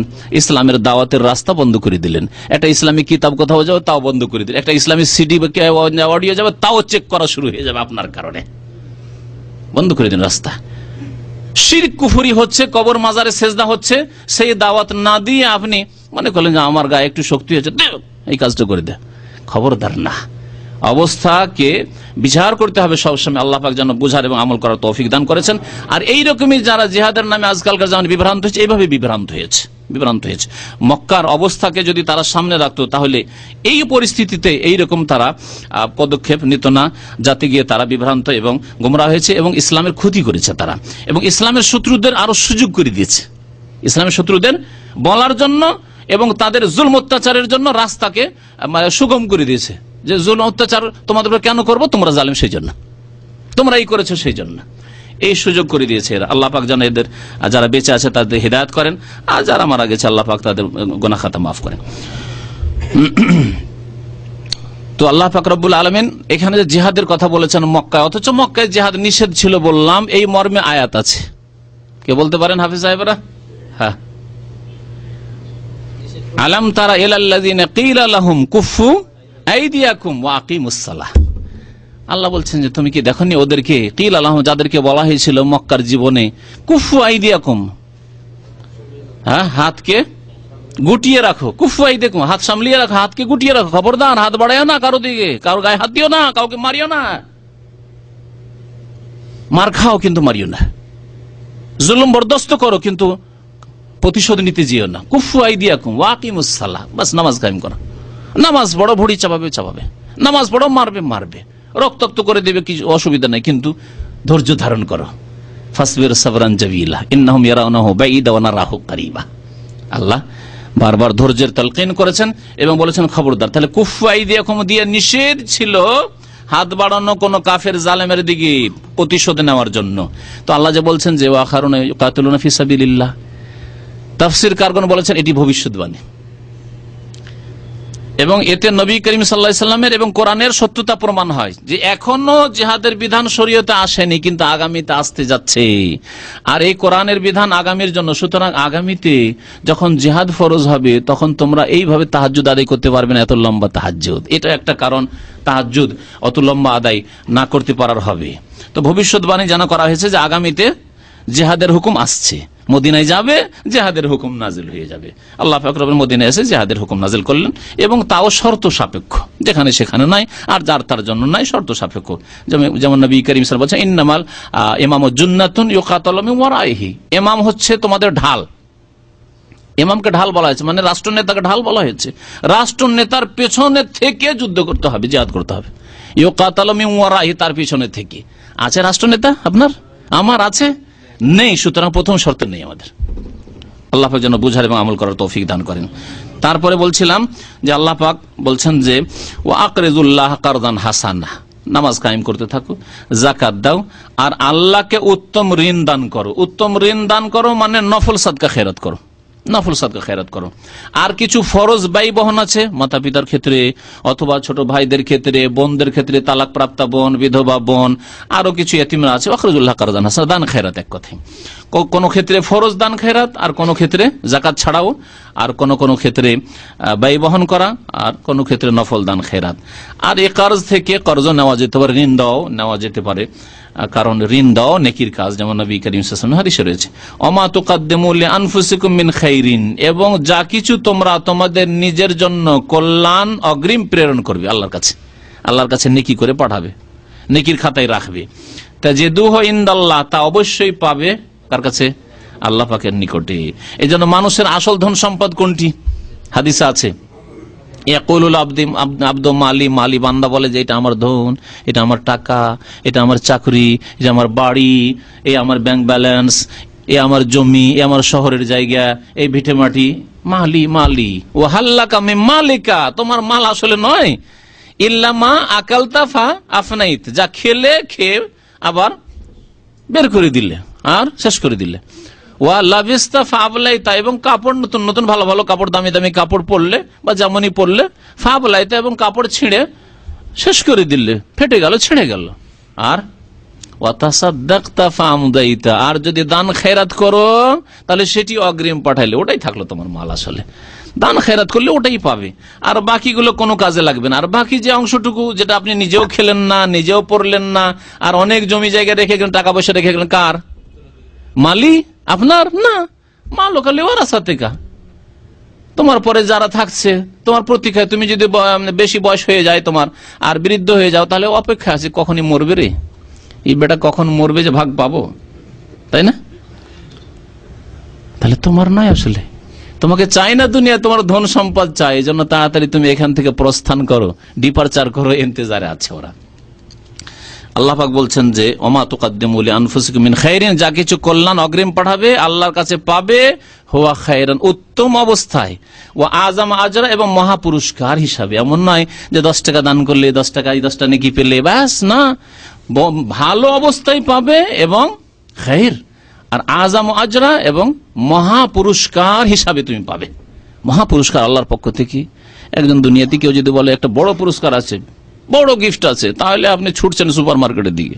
হ্যাঁ, নতুন একটা কার এখানে 6 মাস ধরে আজ, ওরে বাপরে, কত লোক যে 100 রিয়াল 100 রিয়াল করে মাল সামান কিনলে একটা এই ছোট পুরস্কারের জন্য। আর আল্লাহ পাক যিনি স্বয়ং রব্বুল আলামিন বলছেন যে আযাম আজরা, মহা পুরস্কার রয়েছে। আস্তাগফিরুল্লাহ।